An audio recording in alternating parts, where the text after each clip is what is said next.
Mi esposo estaba gravemente enfermo. Antes de caer en coma, me pidió que pusiera nuestra casa suburbana de 4 habitaciones, valorada en $800.000, a nombre de mi madre, y que lo mantuviera en absoluto secreto. Yo le hice caso. Un mes después, ocurrió algo que me dejó completamente en shock. Me llamo Megan y tengo 32 años. Si alguien me preguntara qué momento recordaré por el resto de mi vida, no diría que fue el día de mi boda ni el día en que nació mi hija, sino aquella tarde, sentada en una habitación helada de hospital, escuchando el pitido monótono de las máquinas, mientras miraba a mi esposo en la cama, con el rostro tan pálido como el de alguien que acababa de sobrevivir a una tormenta devastadora. John, mi esposo, yacía allí. Tenía una vía intravenosa en el dorso de la mano y electrodos del monitor cardíaco pegados al pecho. Y al otro lado de la puerta, los médicos preparaban los informes para una cirugía cerebral que hacía que me temblaran las piernas solo de oír hablar de ella. Sin embargo, su mirada estaba extraordinariamente lúcida. Me miraba sin llorar, sin quejarse, solo apretándome suavemente la mano, como si quisiera recordarme que debía mantener la calma. Todo había empezado una semana antes. Al principio, John solo se quejaba de dolores de cabeza. Decía que seguramente era estrés por los últimos meses. Su empresa de contratista tenía muchos pedidos, y cada noche se quedaba hasta tarde revisando documentos. Yo insistí en que fuera al médico, pero él se lo tomó a broma. Un simple dolor de cabeza no es nada, cariño. Una buena noche de sueño y se me pasará. Pero el dolor no se detuvo.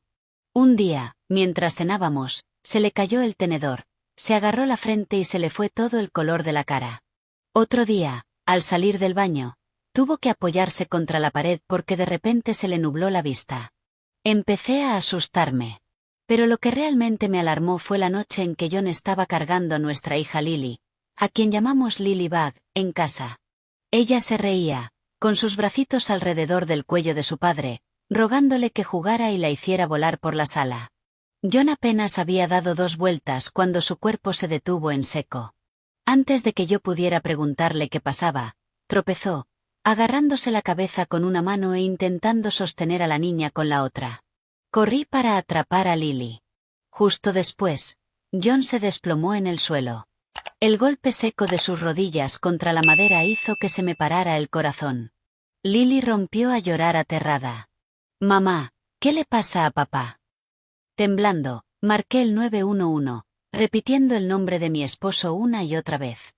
«John, ¿me oyes? Por favor, no me asustes». En el hospital, después de una batería de análisis de sangre y escáneres cerebrales, el doctor Evans me llamó a su despacho. Me miró durante mucho rato antes de hablar despacio. «Necesita mantener la calma. John tiene un tumor cerebral maligno. La ubicación es increíblemente peligrosa. Si no operamos pronto, su estado podría deteriorarse muy rápido». Me quedé petrificada en la silla, con los oídos zumbando y un nudo en la garganta que no me dejaba respirar. Le pregunté al médico con una voz que me sonó ronca y ajena. «Entonces, si lo operan, ¿se curará?». El doctor Evans guardó silencio unos segundos y luego respondió: «Esta cirugía conlleva un riesgo muy alto. La familia debe estar preparada para cualquier posibilidad». Con esa sola frase, sentí que todo mi mundo se derrumbaba.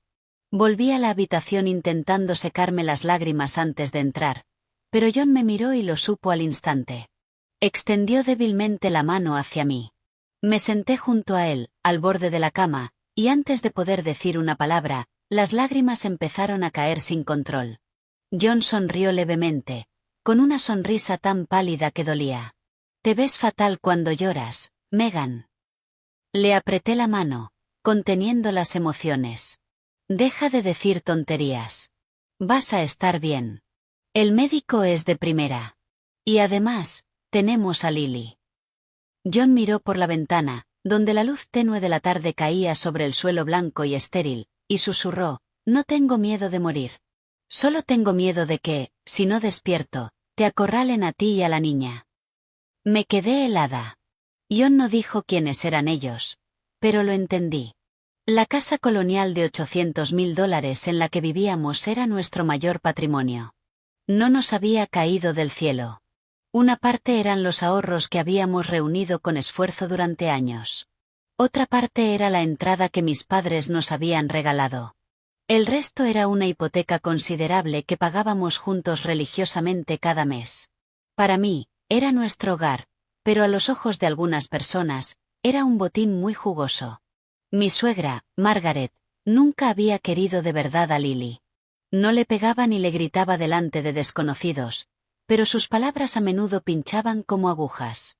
Una vez, durante un asado de domingo, Lily le dijo a su abuela que cuando creciera quería ser doctora para cuidar de sus padres. Margaret solo torció la cara. Las hijas se casan y se van. Esta casa, al final, tendrá que depender de un nieto varón. John golpeó la mesa con el tenedor, con el rostro completamente serio. Pero para mantener la paz, solo dijo, «Mamá, no digas cosas así delante de la niña». Tumbado en la cama del hospital, John probablemente lo había pensado todo. Tiró de mi mano para acercarme. Su voz era débil, pero cada palabra era clara. «Si me pasa algo, mi madre no te dejará en paz. Dirán que la casa pertenece a su hijo. Afirmarán que debe quedarse en la familia y te presionarán para que entregues la escritura. Si cedes, lo perderás todo». Negué con la cabeza, con las lágrimas cayendo sobre el dorso de su mano. «No hables como si no fueras a volver». John me miró con una mezcla de ternura y absoluta gravedad. «Escúchame. Tienes que poner la casa a nombre de tu madre. Susan ama de verdad a Lily. La mantendrá a salvo para nuestra hija. Ella no te traicionaría». Lo miré atónita. Poner la casa a nombre de mi madre justo antes de la operación sonaba tan repentino como abrumador. Pero la mirada de John no vaciló. Lo había meditado. No solo estaba protegiendo un bien para mí. Estaba asegurando el futuro de nuestra hija. John me apretó la mano una vez más. Fuera, una enfermera se preparaba para llevárselo a más pruebas preoperatorias. Me miró directamente a los ojos. Su voz se apagaba, pero cada sílaba me atravesó el corazón. «Megan, escúchame. Hazlo hoy. Y por el amor de Dios, no se lo digas a nadie de mi familia». Miré a John durante mucho rato, con la mente hecha un caos. Aquella casa no era solo una propiedad, ni mucho menos una cifra en un papel. Era el lugar donde habíamos elegido juntos cada azulejo, el color de pintura del dormitorio principal, las cortinas del cuarto de Lily. La primera noche que nos mudamos, John hizo girar a nuestra hija por la sala vacía y se rió. «A partir de ahora, este es nuestro pequeño nido». Y ahora me estaba pidiendo que pusiera en secreto ese nido a nombre de mi madre. Al ver mi silencio, John volvió a apretarme la mano. Sus fuerzas se estaban apagando, pero su mente seguía afilada. Habló despacio. «Megan, sé lo que estás pensando. No es que quiera ponerte en contra de mi familia. Es para proteger a nuestra hija de su codicia». Bajé la cabeza, con las lágrimas cayendo sobre las sábanas blancas. Cuanto más calmado estaba él, más me dolía. El hombre que estaba a punto de entrar en una cirugía cerebral de vida o muerte se preocupaba por asegurar el futuro de su esposa y su hija. Solo pensarlo me hacía sentir que me asfixiaba. En realidad, John no estaba equivocado. Yo ya había visto a mi suegra husmear muchas veces entre los papeles de la casa. Margaret nunca preguntaba de forma grosera, pero siempre sabía cómo soltar indirectas incómodas.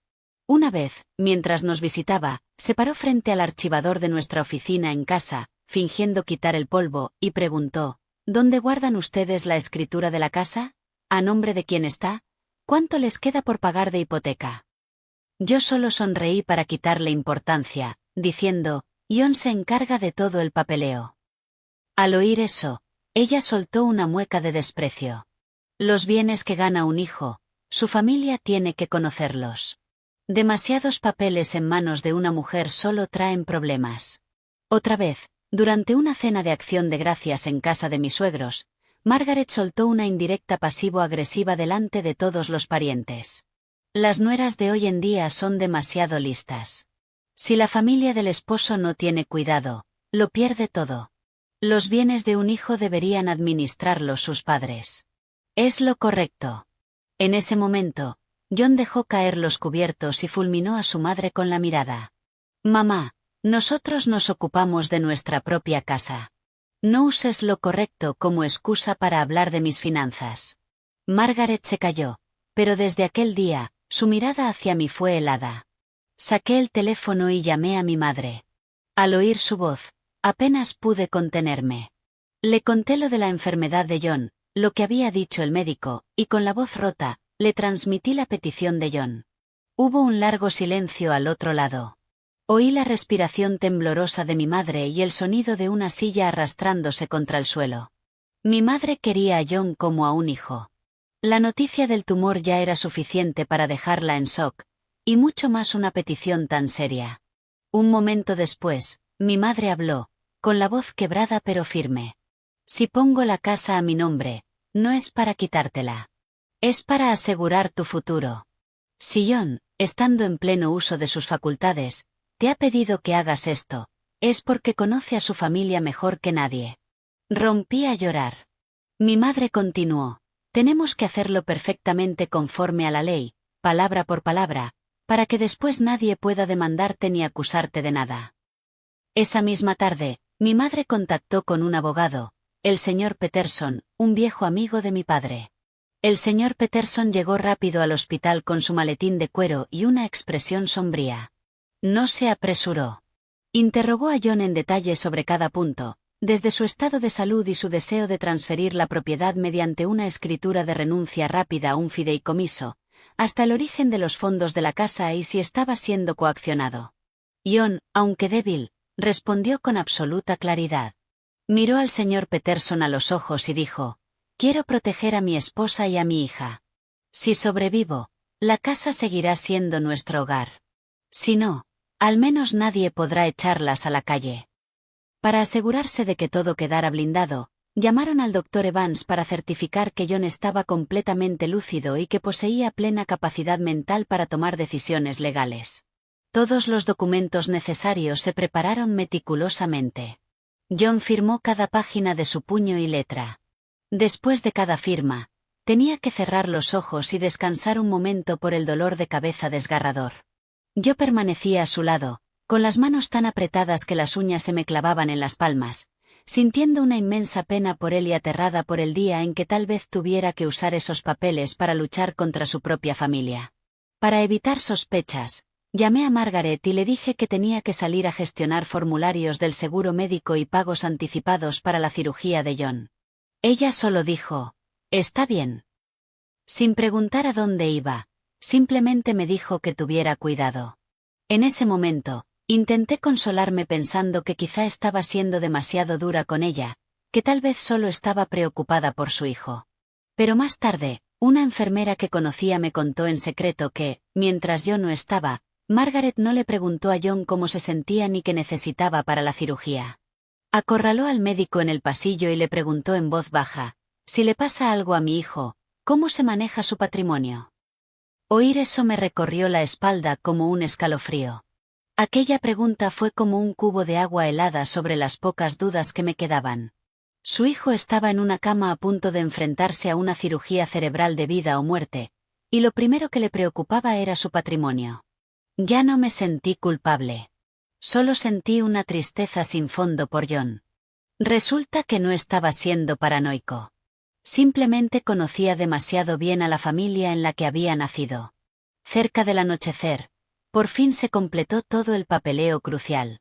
Mi madre, Susan, quedó oficialmente como fideicomisaria y propietaria legal de la casa de $800,000. Sostuvo el grueso sobre Manila, con los ojos enrojecidos, y me dijo, «Estoy guardando esto por ti, por mi nieta y para honrar la voluntad de John. Mientras yo viva, nadie tocará el techo que tienen sobre sus cabezas». Asentí, incapaz de hablar. Esa noche, regresé al hospital, escondí una copia de los documentos en una carpeta marrón y la guardé bajo llave en el pequeño armario de la habitación privada. John me miró y preguntó en un susurro, «¿Está hecho, cariño?» Tomé su mano e intenté sonreír. «Sí, está hecho. Entra a cirugía con tranquilidad. Nuestro hogar, nuestra hija. Los protegeré». John suspiró suavemente, como si acabara de soltar un peso enorme. Pero al verlo cerrar los ojos para descansar bajo las luces pálidas del hospital, sentí una mezcla de alivio y agonía. Alivio porque mi hija y yo teníamos una salida. Agonía porque comprendí que, desde ese momento, no solo me estaba preparando para la cirugía de mi esposo, sino también para una larga guerra contra las personas que compartían su sangre. La mañana en que llevaron a John al quirófano, el cielo estaba extrañamente gris. Desde la ventana del piso 12, toda la ciudad parecía cubierta por una niebla pesada y fría. Llevaba un cardigan fino que había metido a toda prisa en mi bolso la noche anterior, sentada en un banco largo frente al ala quirúrgica, apretando mi anillo de bodas con tanta fuerza que me dejó una marca en la palma. No sé cuánto tiempo me quedé mirando las puertas del quirófano. Solo sé que cada vez que la luz roja sobre ellas parpadeaba, el corazón se me encogía como si alguien tirara de él con violencia. Mi madre se había llevado a Lily a casa temprano. La niña no quería irse. Se aferró a mi cuello, preguntando, «Mamá, ¿ahí dentro le va a doler a papá? ¿Volverá a casa esta noche para leerme un cuento?» Me mordí el labio hasta saborear sangre, me agaché para acariciarle el pelo y mentí con la voz más tranquila que pude reunir. «Papá entró para que los médicos puedan arreglarlo. Lilybug, sé una niña buena y vete con la abuela. Te haré una videollamada esta noche». No quería a mi hija en un pasillo de hospital, viendo adultos llorar y escuchando conversaciones duras. Era demasiado pequeña para entenderlo. Antes de que lo metieran, John seguía consciente, acostado en la camilla, con la cabeza ya preparada para la cirugía. Su rostro estaba blanquecino, pero sus ojos me miraban con una intensidad increíble. Caminé a su lado, intentando mantener el paso firme. En las puertas del quirófano, una enfermera indicó que los familiares debían detenerse. De repente, John extendió la mano hacia mí. La agarré y me incliné para escucharlo. Su voz era apenas un susurro, pero cada palabra se me quedó grabada en el alma. «Megan, despierte o no despierte, tienes que vivir con dignidad. No te arrodilles ante nadie». Rompí a llorar al instante. Quería regañarlo, decirle que no atrajera la mala suerte, pero el nudo en la garganta solo me permitió asentir una y otra vez. Mientras mis lágrimas caían sobre sus nudillos, John me miró por última vez. Sus labios se movieron como si quisiera sonreír, y entonces las pesadas puertas se cerraron frente a mí. La cirugía duró más de 9 horas. 9 horas que se sintieron como 9 años. Me senté, me levanté, caminé de un lado a otro y volví a sentarme, sin apartar nunca la vista del tablero de estado quirúrgico. Mi madre llamaba para pedir noticias, pero yo solo podía decir unas pocas palabras antes de colgar, con miedo de empezar a sollozar. Margaret, mi suegra, también estaba allí. Llevaba un vestido negro, el pelo recogido de cualquier manera, y caminaba sin parar frente a las puertas, murmurando oraciones. Pero lo que me destrozó el ánimo fue que, entre sus lamentos, su preocupación por su hijo se mezclaba con cosas repugnantes de escuchar. En un momento, se puso a gemir delante de la familia extendida. «Oh, señor, si le pasa algo a John, ¿quién va a llevar el negocio y administrar la casa? Si queda como un vegetal, ¿qué será de esta familia?». Yo estaba a unos pasos, escuchando con hielo en las venas. Su hijo bailaba al borde del abismo. Y aún así, en su llanto, oí claramente las palabras casa y negocio. Henry, mi suegro, no estaba llorando. Estaba en la escalera fumando un cigarrillo tras otro. El olor a tabaco se le pegaba a la ropa. De vez en cuando, llamaba a Tyler, el hermano menor de John. Escuché un fragmento al pasar. «Tú vuelve primero. Esta noche toda la familia tiene que sentarse a hablar. Esto no es sencillo». Hablaba en un tono bajo y urgente. Me detuve un segundo y luego me alejé en silencio. No tenía fuerzas para darle demasiadas vueltas en ese momento, pero una profunda inquietud se me instaló en los huesos. Cerca del anochecer, la luz del quirófano por fin se apagó. El doctor Evans salió, con la mascarilla quirúrgica bajada, visiblemente agotado. Corrí hacia él, casi tropezando con mis propios pies. Margaret también se abalanzó, agarrando la manga del médico y soltando una ráfaga de preguntas. El doctor Evans nos miró con expresión grave. Hemos logrado extirpar la mayor parte del tumor. La cirugía superó la fase más crítica. Sin embargo, debido a la complejidad de la ubicación del tumor, el cerebro ha sufrido un traumatismo y hay inflamación posoperatoria. Actualmente, John está en coma profundo. No podemos predecir cuándo despertará. Al oír la palabra coma, sentí que las piernas me fallaban. Tuve que apoyarme en la pared para no desplomarme. John estaba vivo, pero no había despertado. La pequeña chispa de esperanza fue tragada de inmediato por una niebla densa. Le pregunté al médico, con la voz temblorosa. Entonces, ¿puede oírnos? ¿Sabe que estamos a su lado? El médico me miró con algo más de suavidad. Hay casos en los que los pacientes reaccionan a sonidos familiares. Siga hablándole. No pierda la esperanza. Apenas había empezado a asimilarlo cuando Margaret se giró de golpe para mirarme. Tenía el rostro empapado en lágrimas, pero sus ojos estaban afilados como dagas. Me señaló con el dedo y, con una voz quebrada pero llena de veneno, escupió. Todo esto es culpa tuya.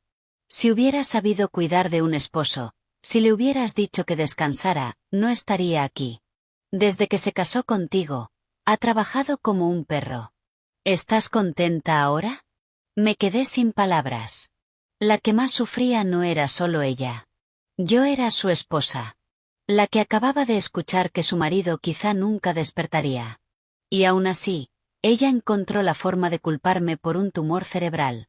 Durante los primeros días después de la cirugía, prácticamente viví en el hospital. John fue trasladado a la unidad de cuidados intensivos. Los familiares solo podían entrar en horarios restringidos y bajo normas estrictas. Cada vez que entraba, me lavaba las manos hasta dejarlas en carne viva y me acercaba a su cama en silencio. Le limpiaba las manos con una toalla tibia, le acomodaba la manta y le leía fragmentos de sus libros favoritos. Un día, puse la canción que escuchamos en nuestra primera cita y le susurré. ¿La oyes, John? Sigo aquí. Lily también te está esperando. Al principio, mis suegros se turnaban para visitarlo. Margaret lloraba siempre que había público. Su hija, Ashley, traía sopa tibia, y Tyler suspiraba con fuerza en el pasillo, como si estuviera profundamente afectado. Pero después de unos días, las visitas empezaron a disminuir, reemplazadas por conversaciones que me helaban la sangre cuanto más las escuchaba. Preguntaban cuánto estaba subiendo la factura del hospital. ¿Qué porcentaje cubría el seguro? ¿Quién tenía los documentos de constitución de la empresa contratista de John? Una vez, Ashley me llevó a una esquina y me dijo con una condescendencia empalagosa. Mira, Megan, si sientes que no puedes con todo esto, solo dilo. La familia puede encargarse de administrar los bienes. Después de todo, John es el hijo mayor. No podemos permitir que todo caiga en manos de extraños. La miré y pregunté, ¿extraños? ¿Quiénes exactamente son los extraños, Ashley? Pareció quedarse un poco desconcertada, luego sonrió con desprecio. Lo digo por tu propio bien. No seas tan sensible. Hay cosas importantes que simplemente no conviene que manejes tú sola. No respondí. Me di la vuelta y miré a través de la pequeña ventana de cristal de las puertas de la UCI, donde John yacía inmóvil entre el zumbido rítmico de los respiradores. En ese momento, lo entendí perfectamente. Mientras John estuvo consciente, no se habían atrevido a mostrar su verdadera cara. Pero en cuanto cayó, en cuanto no pudo decir una sola palabra para proteger a su esposa y a su hija, esas manos codiciosas empezaron a estirarse. La casa, el negocio, los fondos médicos, el derecho a tomar decisiones sobre sus cuidados, todo, a sus ojos, era una excusa para dejarnos en los huesos. De pie, sola, en el pasillo helado del hospital, comprendí por primera vez que la cirugía de John había terminado, pero mi guerra acababa de empezar. Exactamente una semana después de la cirugía, mientras John seguía en la UCI, Margaret llamó a mi móvil. Su voz ya no era la de una madre llorosa. Era seca y autoritaria. Ven a la casa esta tarde un momento. Toda la familia tiene que hablar sobre los cuidados a largo plazo de John. Yo estaba sentada fuera de la UCI con un tupper de sopa que ni había tocado. Al oírla mencionar sus cuidados a largo plazo, y a pesar de mi agotamiento, acepté de inmediato. Ingenuamente pensé que, si de verdad querían organizar turnos de visita, colaborar con los gastos o ayudarme a cuidarlo, tal vez quedaba algo de humanidad en ellos. Pero en cuanto entré en la sala de estar de mis suegros, supe que estaba completamente equivocada. Henry estaba sentado en su sillón reclinable, con un aspecto tan severo como el de un juez presidiendo una sala de audiencias. A su derecha estaba Margaret, con los ojos rojos pero la mirada fría. A su izquierda estaban Ashley, Tyler y varios tíos y primos lejanos a los que apenas veía una vez al año. Nadie preguntó cómo estaba John ni si el neurólogo tenía novedades. Todos me miraban como si estuviera en un juicio. Sobre la mesa de centro de caoba había un montón de documentos legales cuidadosamente grapados y un bolígrafo negro. En cuanto me senté, Margaret empujó la carpeta hacia mí. Habló muy despacio. Léelo. Lo hemos hablado como familia. A partir de ahora, tienes que entregar la escritura y el control de tu casa a su padre. John está allí tirado en coma. Dios sabe cuándo despertará.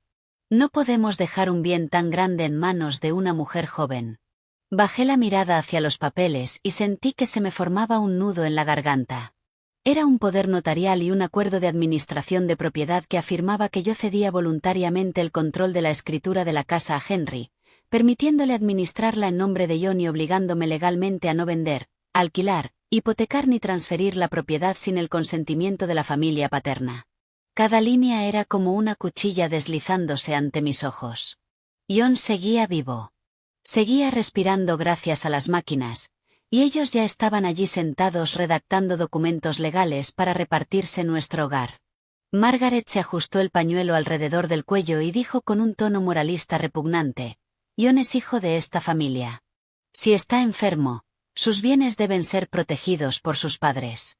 Tú eres su esposa, y agradecemos que lo cuides, pero el dinero es un asunto serio. No podemos dejar que las emociones se interpongan. La miré, luchando por mantener la voz firme.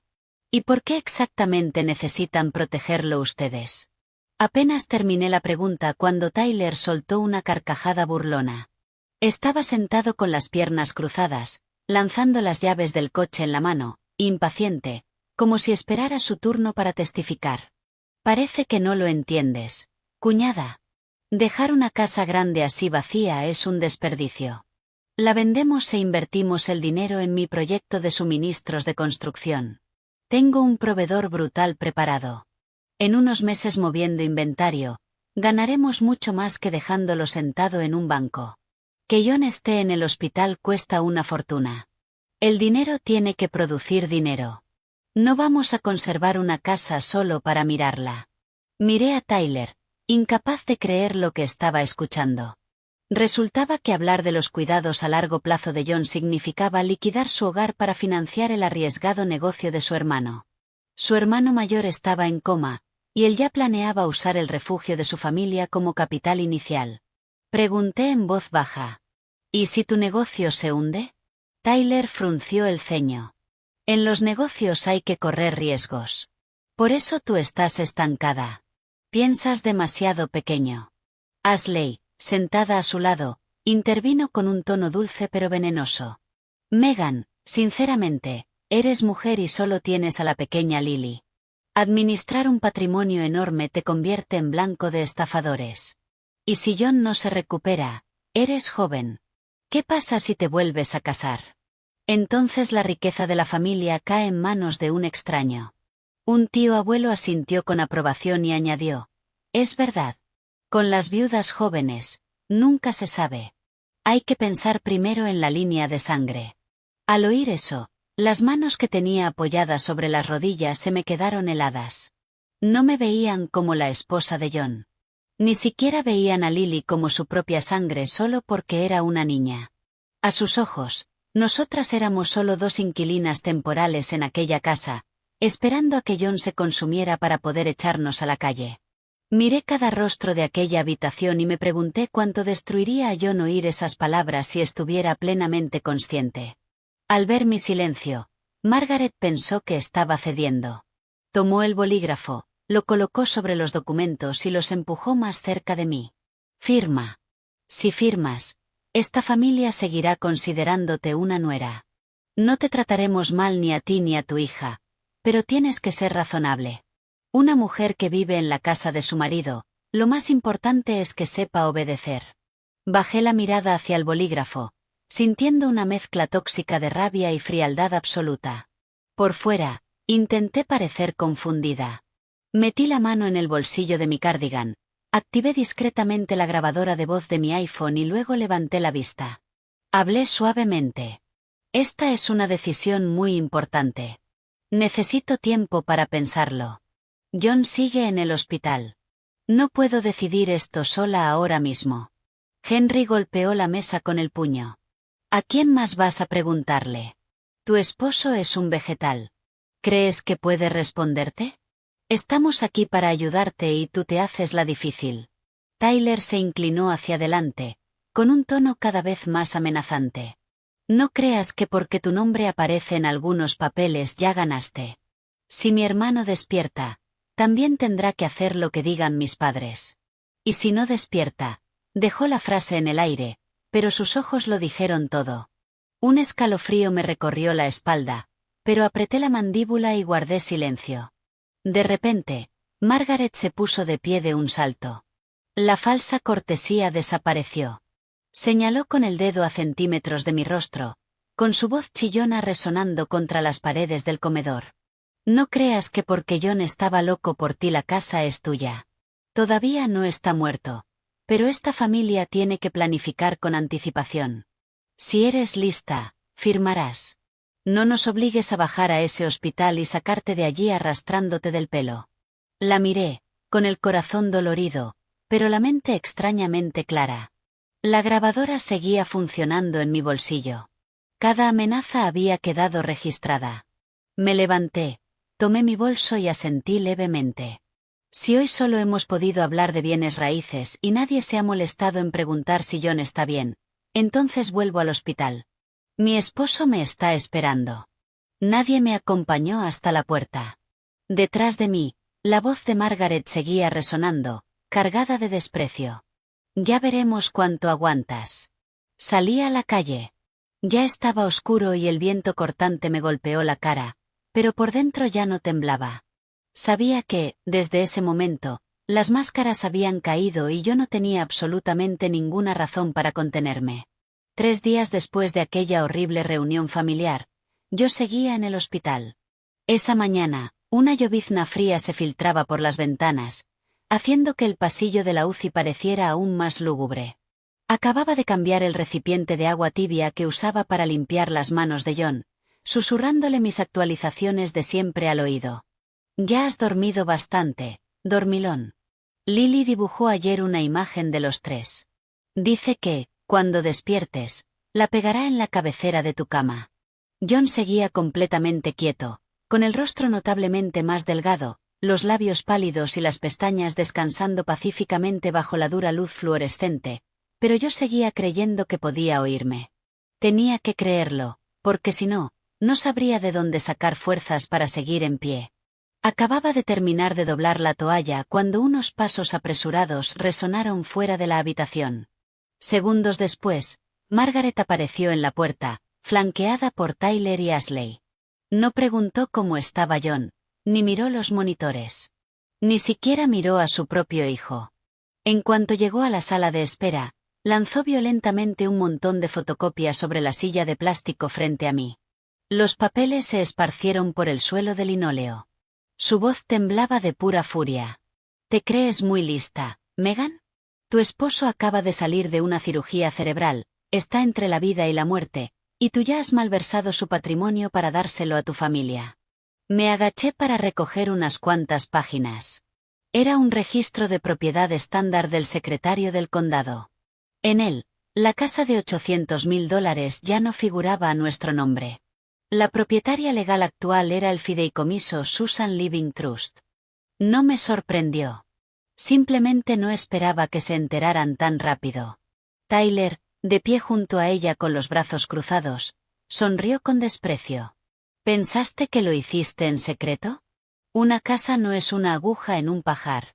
Solo tuve que pedirle a mi amigo del sector inmobiliario que revisara los registros públicos y, ¡boom!, ahí estaba. Margaret señaló mi rostro con un dedo tembloroso, los ojos inyectados en sangre. Habla.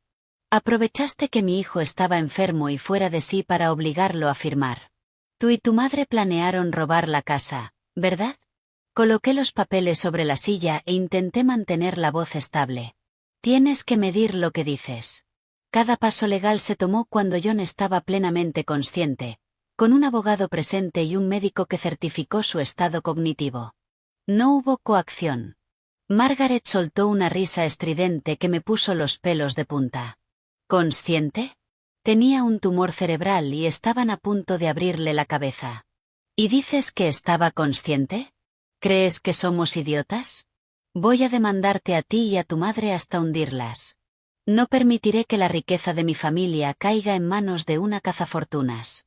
Tyler la respaldó de inmediato. Eso es, mamá. Demándala. A ver si mantiene esta farsa delante de un juez. Los gritos hicieron que las familias de las habitaciones cercanas asomaran la cabeza. Algunas enfermeras se quedaron en el pasillo. Ashley, como si hubiera estado esperando tener público, se giró hacia los curiosos, señalándome de forma teatral. Mírenla. ¿Han visto alguna vez a alguien tan malvado? Su esposo está ahí dentro en coma y ella ya puso una casa de $800,000 a nombre de su madre, y ahora dice que fue legal. Las mujeres modernas dan miedo. Las miradas empezaron a clavarse en mí. La gente susurraba. Algunos negaban con la cabeza. Oí claramente a una mujer mayor murmurar, si eso es verdad, qué asco. Ese comentario me cortó profundamente. Yo, la mujer que había pasado incontables noches sin dormir junto a su cama, que había luchado por cada una de sus respiraciones, que había seguido al pie de la letra su último deseo consciente, con unas cuantas palabras incendiarias, había sido pintada como un monstruo codicioso delante de desconocidos. Dejé de discutir. Saqué mi teléfono y abrí un vídeo guardado en una carpeta cifrada. Era la grabación que John había hecho él mismo antes de la cirugía, siguiendo el consejo del señor Peterson. Estaba débil, pero su voz era firme. Subí el volumen al máximo. El rostro de John apareció en la pantalla, pálido pero totalmente serio. Mi nombre es John y estoy en pleno uso de mis facultades mentales. Mientras grabo esto, doy mi consentimiento pleno y voluntario para transferir la escritura de nuestra casa a mi suegra, Susan, para que la mantenga en fideicomiso para mi esposa y mi hija. Esta decisión no me ha sido impuesta por nadie. Si algo me ocurre, no quiero que Megan y Lily sean intimidadas por nadie que diga actuar en nombre de mi familia para entregar la casa. El pasillo quedó en silencio absoluto. Los susurros se evaporaron al instante. Ashley abrió la boca, pero no salió ninguna palabra. Margaret miró la pantalla sin expresión, mientras el color se le iba del rostro segundo a segundo. Bloqueé el teléfono y la miré. Ya lo escuchaste. Esas son las palabras de tu hijo, no las mías. Tyler apretó la mandíbula. Su rostro se puso rojo de vergüenza y rabia. Insistió. El cerebro de mi hermano estaba enfermo. Un vídeo no significa una mierda. ¿Quién sabe qué drogas le habían dado? Justo en ese momento, el doctor Evans apareció caminando por el pasillo, probablemente alertado por el alboroto. Observó la escena y habló con autoridad absoluta. Soy el neurocirujano principal del señor John. Antes de su operación, el paciente estaba completamente consciente, orientado y superó sin fallos todas las evaluaciones cognitivas. Si es necesario, la administración del hospital tiene la declaración jurada firmada para demostrarlo. Esta vez, Tyler cerró la boca. Ashley miró al suelo y Margaret se quedó paralizada, como si la hubieran abofeteado en público. Pero la humillación no la detuvo. Solo la volvió más descontrolada. Se abalanzó hacia la habitación de la UCI, empujándome a un lado, y se inclinó sobre John, que yacía completamente inmóvil. Su voz fue un siseo rabioso. Despierta, John. Despierta y mira cómo tu esposa está traicionando a tu familia. Criaste a una víbora. Di un paso adelante para apartarla. Pero en ese preciso milisegundo, bajo la manta blanca del hospital, los dedos de John se movieron. Fue un movimiento tan sutil que, si no hubiera estado mirándolo con cada gramo de esperanza que me quedaba, probablemente me lo habría perdido. Me quedé helada, con el corazón golpeándome las costillas. Nadie más lo vio. Margaret seguía jadeando de rabia. Tyler me fulminaba con puro odio. Me incliné más cerca de John, con los labios temblorosos, sin atreverme a llamarlo en voz alta. En mi mente, solo resonaba un pensamiento. Lo oyó. Lo oyó todo. Después de la escena que Margaret provocó en el hospital, pensé que al menos tendrían la decencia de apartarse durante un tiempo. Me equivoqué. Para la gente que ve la codicia como un derecho de nacimiento, que los pillen no los detiene. Solo los vuelve más crueles. Dejaron de fingir amabilidad y apuntaron directo a mi único punto débil, Lily. Aquella mañana, acababa de salir de la UCI cuando sonó mi teléfono. Era la directora de la guardería de Lily. Rara vez llamaban a esa hora, así que ver el identificador de llamada hizo que se me encogiera el estómago. Megan, la voz de la directora sonó aterrada. Unos familiares han venido a recoger a Lily. Dicen que son su tía y su abuela, pero Lily está llorando histéricamente y se niega a irse con ellas. ¿Autorizaste algún cambio en la lista de recogida? Fue como si me hubieran tirado encima un cubo de agua helada. Me puse de pie de golpe, con la voz temblando. No, absolutamente nadie salvo mi madre o yo puede recogerla. Manténganla dentro. Llamaré a la policía si hace falta. Voy para allá. Mientras corría hacia el ascensor, llamé a mi madre. Estaba en el supermercado. En cuanto lo oyó, soltó la cesta y condujo directamente a la guardería. Salí a toda velocidad del hospital, con las manos blancas de tanto apretar el volante. En mi cabeza solo podía escuchar los llantos de mi hija, preguntándome qué clase de juego enfermo estaban jugando. Cuando llegué a la guardería, ya se había reunido un grupo de padres. Justo junto a la puerta principal, Ashley tiraba del brazo de Lily hacia un todoterreno negro, detenido junto a la acera. La cara de mi hija estaba roja de tanto gritar, y se agarraba a la valla metálica con sus dos manitas, sollozando histéricamente. No quiero irme con la tía. Quiero a mi mamá. Mamá. Oír su voz me destrozó el alma. Corrí hacia allí, empujé a Ashley con fuerza y levanté a Lily en brazos. ¿Qué demonios crees que estás haciendo? ¿Quién te dio derecho a tocar a mi hija? Ashley se arregló el pelo y sonrió con desprecio, actuando como si la loca que estaba montando una escena fuera yo. La familia paterna está interviniendo para cuidar de nuestra sobrina. ¿Qué tiene eso de malo? Tú pasas todo el día encerrada en un hospital. ¿Quién se asegura de que la niña coma y haga sus deberes? ¿O solo intentas arrastrar a un esposo en coma y a una niña pequeña para dar lástima? Abracé a Lily con fuerza, sintiendo su cuerpecito temblar contra mi pecho. Contuve un grito de rabia. Mientras yo respire y mientras mi madre respire, nunca se llevarán a mi hija.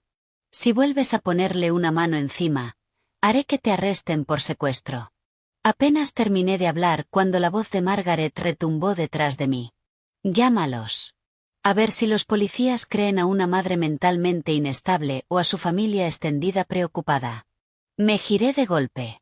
Margaret estaba allí, agitando un grueso montón de papeles, con una expresión a partes iguales angustiada y triunfante. Mostró los papeles a la directora de la guardería y a los padres que susurraban. Mire, señora, mi nuera no está bien de la cabeza desde que mi hijo enfermó. Llora, grita, no come y vaga por los pasillos del hospital por la noche como un fantasma. Estoy llevando a mi nieta a un hogar estable por su propia seguridad. Le arrebaté los papeles. Al echarles un vistazo, se me heló la sangre. Era una evaluación psicológica formal con una conclusión ambigua que afirmaba que yo mostraba señales de una grave alteración emocional tras un evento traumático y recomendaba una evaluación inmediata de mi idoneidad como tutora. Yo nunca había ido a esa clínica. Nunca había firmado ninguna autorización IPAA. Y aún así, allí estaban mi nombre, mi edad e incluso varias fotos borrosas de mí llorando en la escalera del hospital. Fue entonces cuando comprendí que me habían estado siguiendo.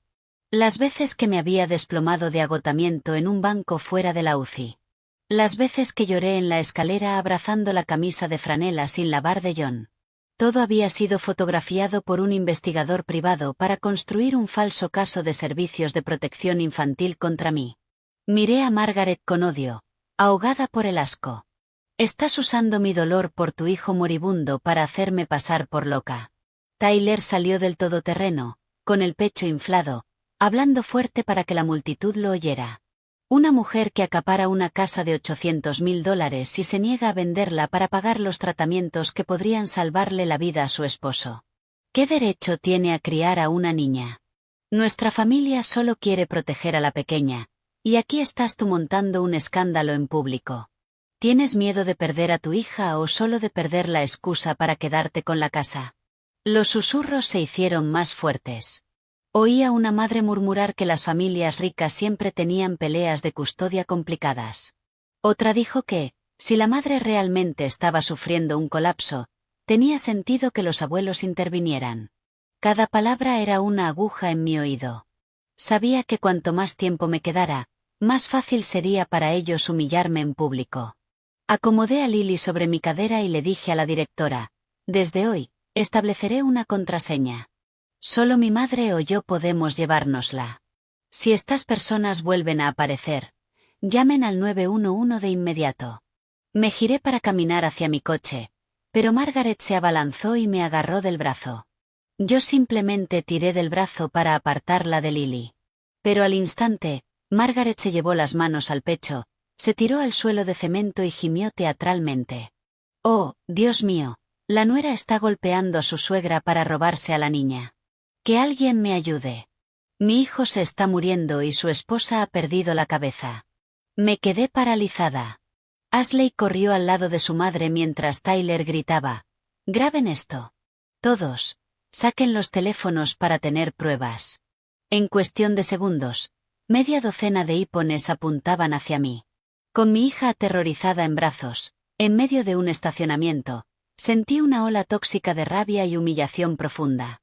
Completamente incapaz de defenderme, Lily hundió la cara en mi cuello, sollozando. «Mamá, tengo miedo». Esa misma tarde, un vídeo convenientemente editado se volvió viral en grupos locales de Facebook. Solo dejaron la parte en la que yo retiraba el brazo de golpe y Margaret se desplomaba en el suelo, gimiendo. El título sensacionalista me golpeó como un camión. Esposa cazafortunas roba el patrimonio de su esposo moribundo. Agrede a su anciana suegra en la guardería. Cientos de comentarios llenos de odio empezaron a llegar. Me llamaban despiadada. Decían que los servicios de protección infantil debían quitarme la custodia de inmediato. Esa noche, después de dejar a Lily a salvo en casa de mi madre, conduje de vuelta al hospital. Me senté fuera de la UCI, mirando a través del cristal el cuerpo inmóvil de John. Tenía el corazón hecho pedazos. Mi teléfono vibró. Un mensaje de un número desconocido. Si quieres paz, devuelve la casa al fideicomiso. Si no, tu hija cargará con el estigma de tener una madre abusiva y loca por el resto de su vida. No respondí. Hice una captura de pantalla y la guardé en una copia de seguridad. Luego entré en el portal de cámaras del pasillo público del hospital, algo que el señor Peterson me había aconsejado solicitar para ver si todavía me estaban siguiendo.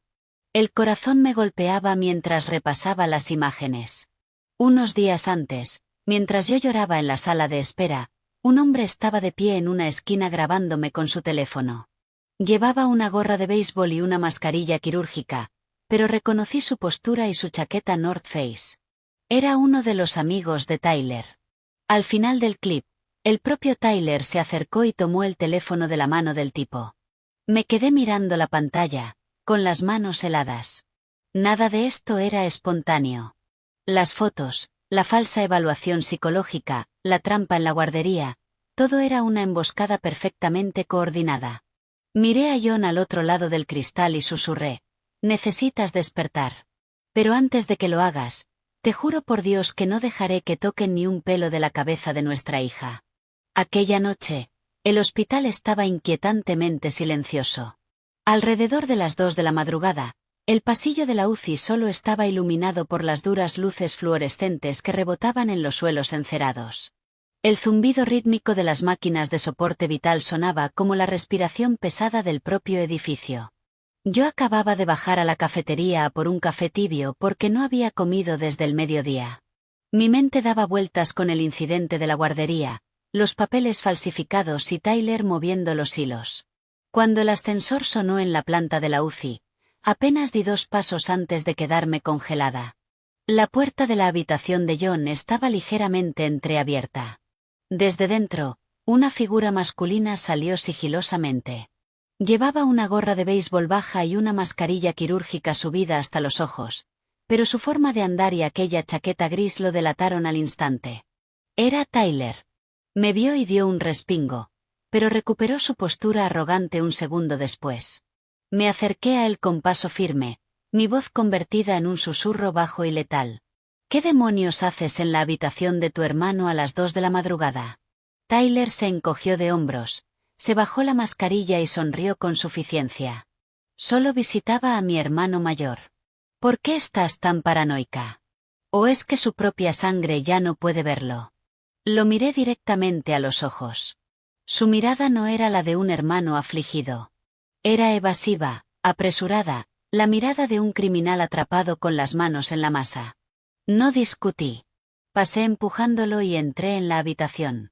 Un segundo después, el vaso de café se me resbaló de las manos y se derramó por todo el suelo. El tubo del respirador estaba parcialmente desconectado. Uno de los cables principales estaba tirante, y la cinta médica que sujetaba el tubo de respiración a la mejilla de John estaba medio despegada. El monitor respiratorio parpadeaba con una onda extraña e irregular. Grité llamando a las enfermeras. Un grito que desgarró el ala silenciosa. La enfermera jefe entró corriendo. Al ver el monitor, se puso blanca como un fantasma, reconectó rápidamente el tubo, revisó los sellos y gritó que trajeran el carro de emergencias. Yo permanecí contra la pared, con las piernas temblando, agarrada a la barandilla de la cama como si fuera un salvavidas. Minutos después, las constantes de John se estabilizaron. La enfermera se giró hacia mí, todavía temblando. Gracias a Dios que se dio cuenta a tiempo. Unos minutos más y habría sufrido una insuficiencia respiratoria masiva. Me giré de golpe para salir corriendo al pasillo, pero Tyler ya no estaba. Las puertas del ascensor al final del pasillo acababan de cerrarse. Corrí hasta allí y apreté el botón con fuerza, pero era demasiado tarde. Un frío ártico me recorrió todo el cuerpo. Esto ya no era una disputa inmobiliaria, una batalla de custodia ni una campaña de difamación. Alguien acababa de intentar asesinar a John, y la última persona en aquella habitación había sido su hermano. Exigí de inmediato las grabaciones de seguridad del pasillo a la enfermera jefe. El supervisor nocturno me dijo que no podrían revisar los registros hasta el turno de la mañana. No pegué ojo. Me senté toda la noche fuera de las puertas de cristal, viendo respirar a John. A la mañana siguiente, cuando exigí las imágenes, el encargado de informática me miró con gesto de disculpa. Lo siento mucho, señora, pero esa cámara concreta sufrió un fallo de software entre la 1:30 y las 2:15 de la madrugada. Los datos de esa franja no se grabaron en el servidor. Me quedé mirando al hombre, sintiendo un peso aplastante en el pecho. ¿Un fallo? ¡Qué coincidencia tan milagrosa! Justo cuando Tyler aparece, justo cuando el respirador falla, casualmente la cámara deja de funcionar. No monté una escena. Sabía que, sin pruebas contundentes, Tyler solo se reiría en mi cara y presentaría una demanda por difamación. Pero desde ese momento, una verdad aterradora se instaló en mí. John no estaba seguro, ni siquiera en un hospital. Más tarde esa tarde, mientras caminaba de un lado a otro en la escalera hablando por teléfono con el señor Peterson, un conserje anciano que estaba vaciando los cubos de basura se detuvo, miró alrededor con nerviosismo y me hizo una señal para que bajara unos escalones. En voz baja, dijo: «Usted es la esposa del paciente de la habitación 1208, ¿verdad?». Asentí. El anciano se mordió el labio y murmuró: «Anoche, mientras fregaba, vi a su cuñado discutiendo con un médico al final del pasillo. Hablaban bajo, pero vi a su cuñado meter un sobre blanco y grueso en el bolsillo de la bata del médico. El corazón me martilló en la garganta. ¿Qué médico, señor? El conserje pensó un segundo. Creo que era el residente asistente que participó en la cirugía de su esposo. El alto con gafas que hace las rondas con el doctor Evans. Le di las gracias y le supliqué que no se lo contara a nadie más. Al volver al pasillo, vi a ese mismo médico salir de la sala de descanso. Nuestras miradas se cruzaron durante una fracción de segundo, y él inmediatamente bajó la vista al suelo y se escabulló. Volví a llamar al señor Peterson y le conté todo.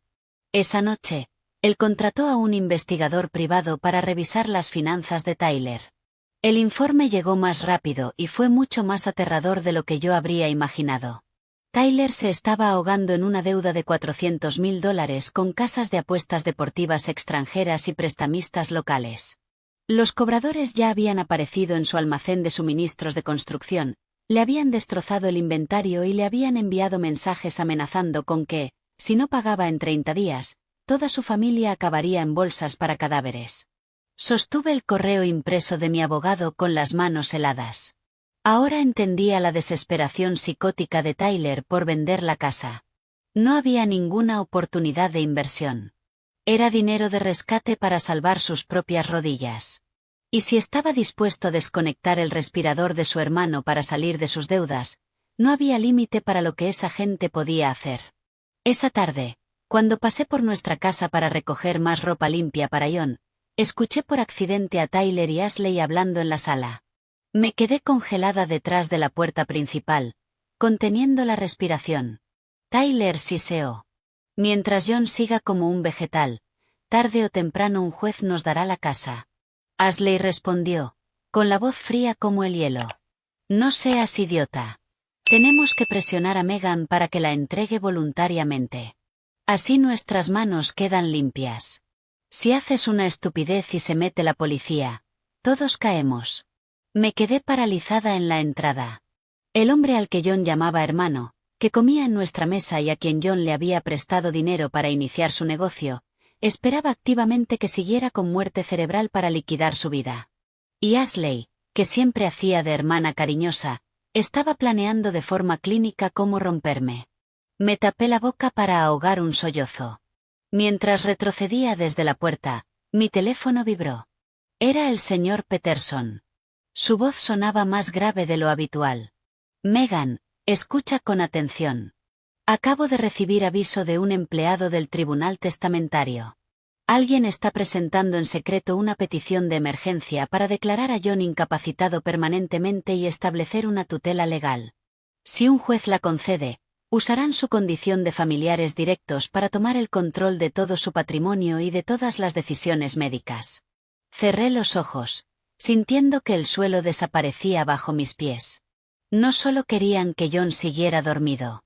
Querían usar su coma para convertirlo en un sello de goma silencioso, legalizando el robo de todo lo que poseía y desconectándolo si se convertía en una molestia. De pie en la oscuridad, apreté el teléfono y me juré a mí misma que no me rompería, porque si lo hacía, se tragarían a John y a mi hija enteros, sin dejar rastro. Ven esta tarde para una reunión familiar. Ya no puedes tomar decisiones sobre John tú sola. Miré el mensaje durante mucho rato. Después de lo que había escuchado la noche anterior, sabía que aquello no era una reunión familiar. Era una emboscada. Estaban esperando a que entrara para quebrarme.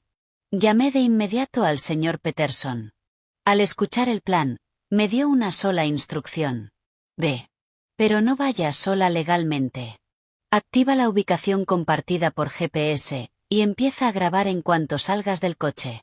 Si te amenazan o intentan coaccionarte físicamente para que firmes, intervendré. Hice una pausa y luego respondí. Entendido. Esta vez quiero que lo digan todo en voz alta ellos mismos. Colgué, respiré hondo y guardé el teléfono. Ya no era la mujer que lloraba indefensa en el pasillo de un hospital. Esa tarde, al entrar en la casa de mis suegros, la escena me heló la sangre. El comedor formal estaba lleno de parientes paternos, algunos conocidos, otros desconocidos, todos mirándome con ojos acusadores. Bajo el enorme reloj de pie y los austeros retratos familiares, la larga mesa de caoba estaba dispuesta como un tribunal. En el centro había una gruesa pila de documentos legales y un bolígrafo. Henry estaba sentado en la cabecera de la mesa, con la espalda recta, llevando en el rostro la expresión de un verdugo. A su lado estaba Margaret, con los ojos hinchados pero los labios apretados en una línea dura y decidida. Tyler y Ashley estaban de pie a cada lado, como porteros de discoteca. Antes incluso de dejar el bolso, Henry ladró. «Quédate ahí. ¿Cuánto tiempo más piensas mantener secuestrado el patrimonio de John?» Miré alrededor, sintiendo las miradas heladas clavándose en mí. Ni una sola persona preguntó si John estaba vivo o muerto. Solo esperaban su parte. Un tío abuelo de cabello plateado golpeó la mesa con la mano. «Tu esposo está en una cama de hospital, entre la vida y la muerte, y tú estás acaparando sus bienes. Es inmoral. Una mujer codiciosa no vale nada». Una tía me señaló con el dedo. «Los de tu familia son todos iguales. Cuando el marido está sano, todos son sonrisas. En cuanto cae, desvían el dinero a la madre. ¿No temes el juicio de Dios?» Me quedé completamente quieta, asimilándolo todo.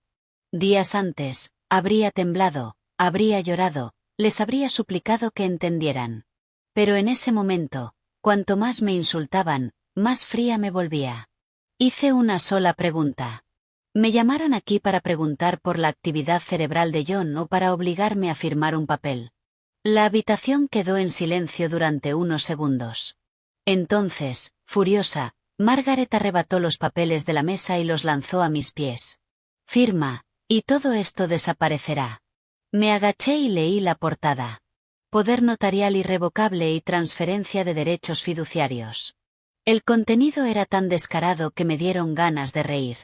Exigía que yo reconociera que la casa de $800.000 era un bien de la familia paterna y que otorgara a Henry autoridad absoluta para administrar, vender o usar la propiedad como garantía mientras John estuviera incapacitado. En resumen, querían que firmara un cheque en blanco para que pudieran robarme mi hogar. Levanté la vista y pregunté despacio, «¿Y si no firmo?» Tyler, apoyado contra el mueble de licores, soltó una risita. Sacó del bolsillo un montón de fotografías brillantes y las arrojó sobre la mesa. Se esparcieron frente a mí. Una era de Lily saliendo de la guardería con su botellita de agua. Otra era de mi madre eligiendo verduras en el supermercado. Una tercera era de mí dormida en una silla del hospital, con la chaqueta resbalando de mis hombros, completamente derrotada. Se me heló la sangre en las venas. Tyler se acercó, se inclinó y susurró con una voz baja y venenosa. «Si yo puedo hacer que te sigan, cualquiera puede llegar a ti. Si sigues resistiéndote, un día saldrás hacia tu coche y no sabrás quién está detrás de ti». Miré a Margaret. Esperé a que detuviera a su hijo, a que dijera una sola palabra de reprimenda. Nada. Se quedó sentada con el rostro frío como una piedra y dijo: «Una mujer necesita aprender a tener miedo para saber obedecer». Esa frase apagó la última chispa de empatía que me quedaba por esa familia.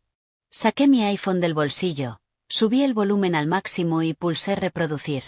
Las voces de Tyler, Ashley y Margaret de mis grabaciones ocultas de los últimos días resonaron con absoluta claridad en el comedor. Desde su plan para usar la falsa evaluación psicológica hasta el susurro borracho de Tyler. Mientras John siga como un vegetal, tarde o temprano un juez nos dará la casa. Cada palabra, sonando bajo la mirada vigilante de sus retratos familiares, era un mazazo contra su falsa moralidad. La habitación quedó en silencio absoluto. Los parientes que acababan de insultarme se miraron entre sí, con el rostro cayéndoseles del shock. Henry permaneció rígido en su silla. Tyler se puso pálido y se abalanzó para quitarme el teléfono, pero di un paso atrás. Miré a Margaret directamente a los ojos. Mi voz no era alta, pero atravesó la sala como un cuchillo. ¿Estás preocupada por tu hijo o estás repartiéndote su herencia antes de que el monitor marque una línea plana? Margaret saltó de su silla. Su mano trazó un arco violento y una bofetada ardiente me golpeó la cara delante de todos. Toda la sala jadeó. Tenía la mejilla ardiendo y el oído zumbando, pero no derramé ni una sola lágrima. Giré lentamente la cabeza hacia ella y la miré. También guardaré esa bofetada para el informe policial. En ese preciso segundo, el timbre sonó con fuerza. Ashley corrió a abrir y se quedó congelada.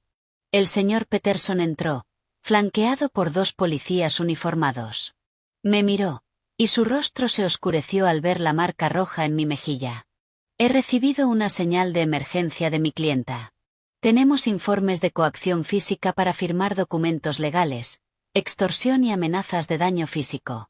La atmósfera de la sala implosionó. Las personas que hacía un momento predicaban moral cerraron la boca por completo. Tyler retrocedió hacia una puerta lateral, con el rostro blanco como la tiza. Su teléfono empezó a vibrar frenéticamente en el bolsillo. Contestó con las manos temblando. No sé qué le dijeron, pero lo oí balbucear. Denme solo unos días más. Estoy liquidando una casa. Entonces su voz se quebró en puro pánico. No me toques. Conseguiré el dinero. Lo juro, no. Colgó, miró alrededor como un animal acorralado y de repente salió corriendo por la puerta trasera, huyendo de su propia casa. Su teléfono cayó al suelo. La pantalla seguía encendida, mostrando un último mensaje. Si no tenemos el dinero esta noche, nos llevamos un dedo. Después del caos en casa de mis suegros, nunca volví a poner un pie allí. Delegué toda comunicación legal al señor Peterson. Regresé al hospital, a mi vigilia silenciosa frente a la habitación de John. Los días se mezclaron entre el zumbido de los respiradores, el olor a lejía y mis miradas desesperadas a través del cristal hacia el hombre que amaba, inmóvil, como si estuviera atrapado en una pesadilla interminable. El día 41 después de la cirugía, el doctor Evans finalmente me permitió llevar a Lily para ver a su padre durante unos minutos. Hasta entonces, le había ocultado la realidad, diciéndole solo que papá estaba tomando una larga siesta para arreglar su cabeza. Pero los niños son increíblemente perceptivos. No hacía muchas preguntas, pero cada noche abrazaba el osito que John le había comprado y susurraba: «Papá, vuelve pronto a casa». Aquel día, al ver a su padre rodeado de tubos y cables, Lily rompió a llorar. Tenía miedo de tocarlo. Solo se quedó junto a la cama, con sus manitas agarrando el dedo meñique de él. «Papá, soy yo, Lily Buck. Despierta. Prometiste que iríamos a volar una cometa». Su voz se quebró. Cada palabra inocente era una daga en mi pecho. Me giré para secarme los ojos, pero justo cuando Lily apoyó su mejilla húmeda contra la mano de John, vi que sus dedos se curvaban ligeramente, muy suavemente, pero esta vez no era mi imaginación. Lily también lo sintió.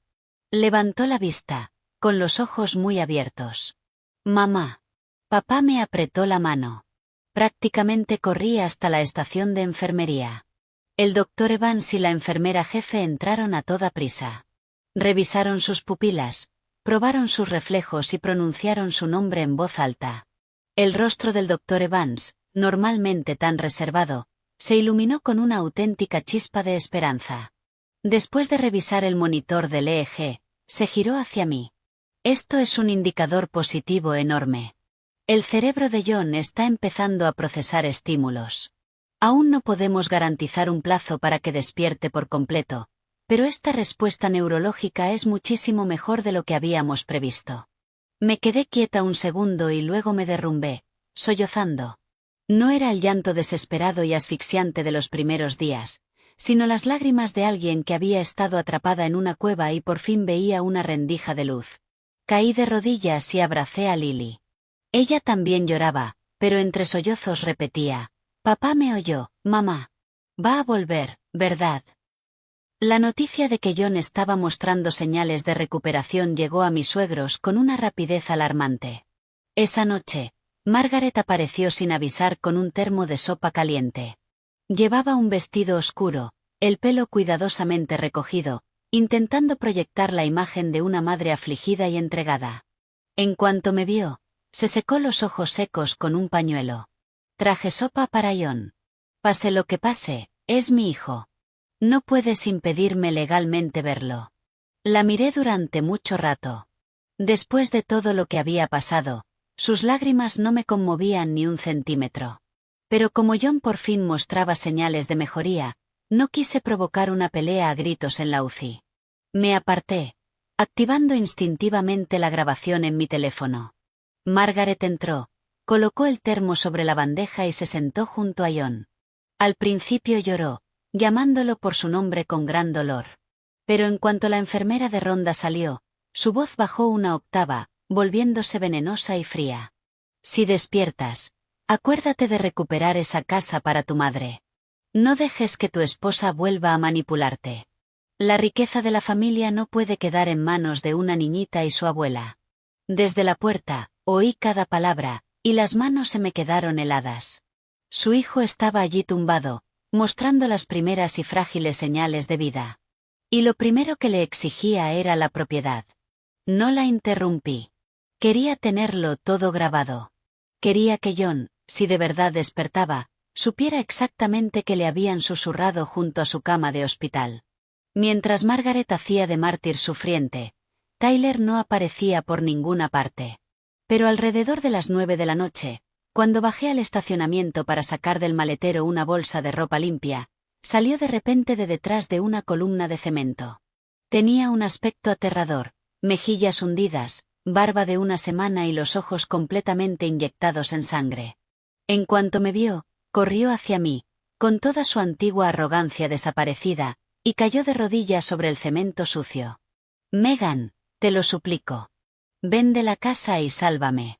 Solo necesito 400.000. Te juro por Dios que te lo devolveré en cuanto pueda». Di un paso atrás, mirando al hombre que me había acosado y había amenazado a mi hija, ahora arrastrándose a mis pies.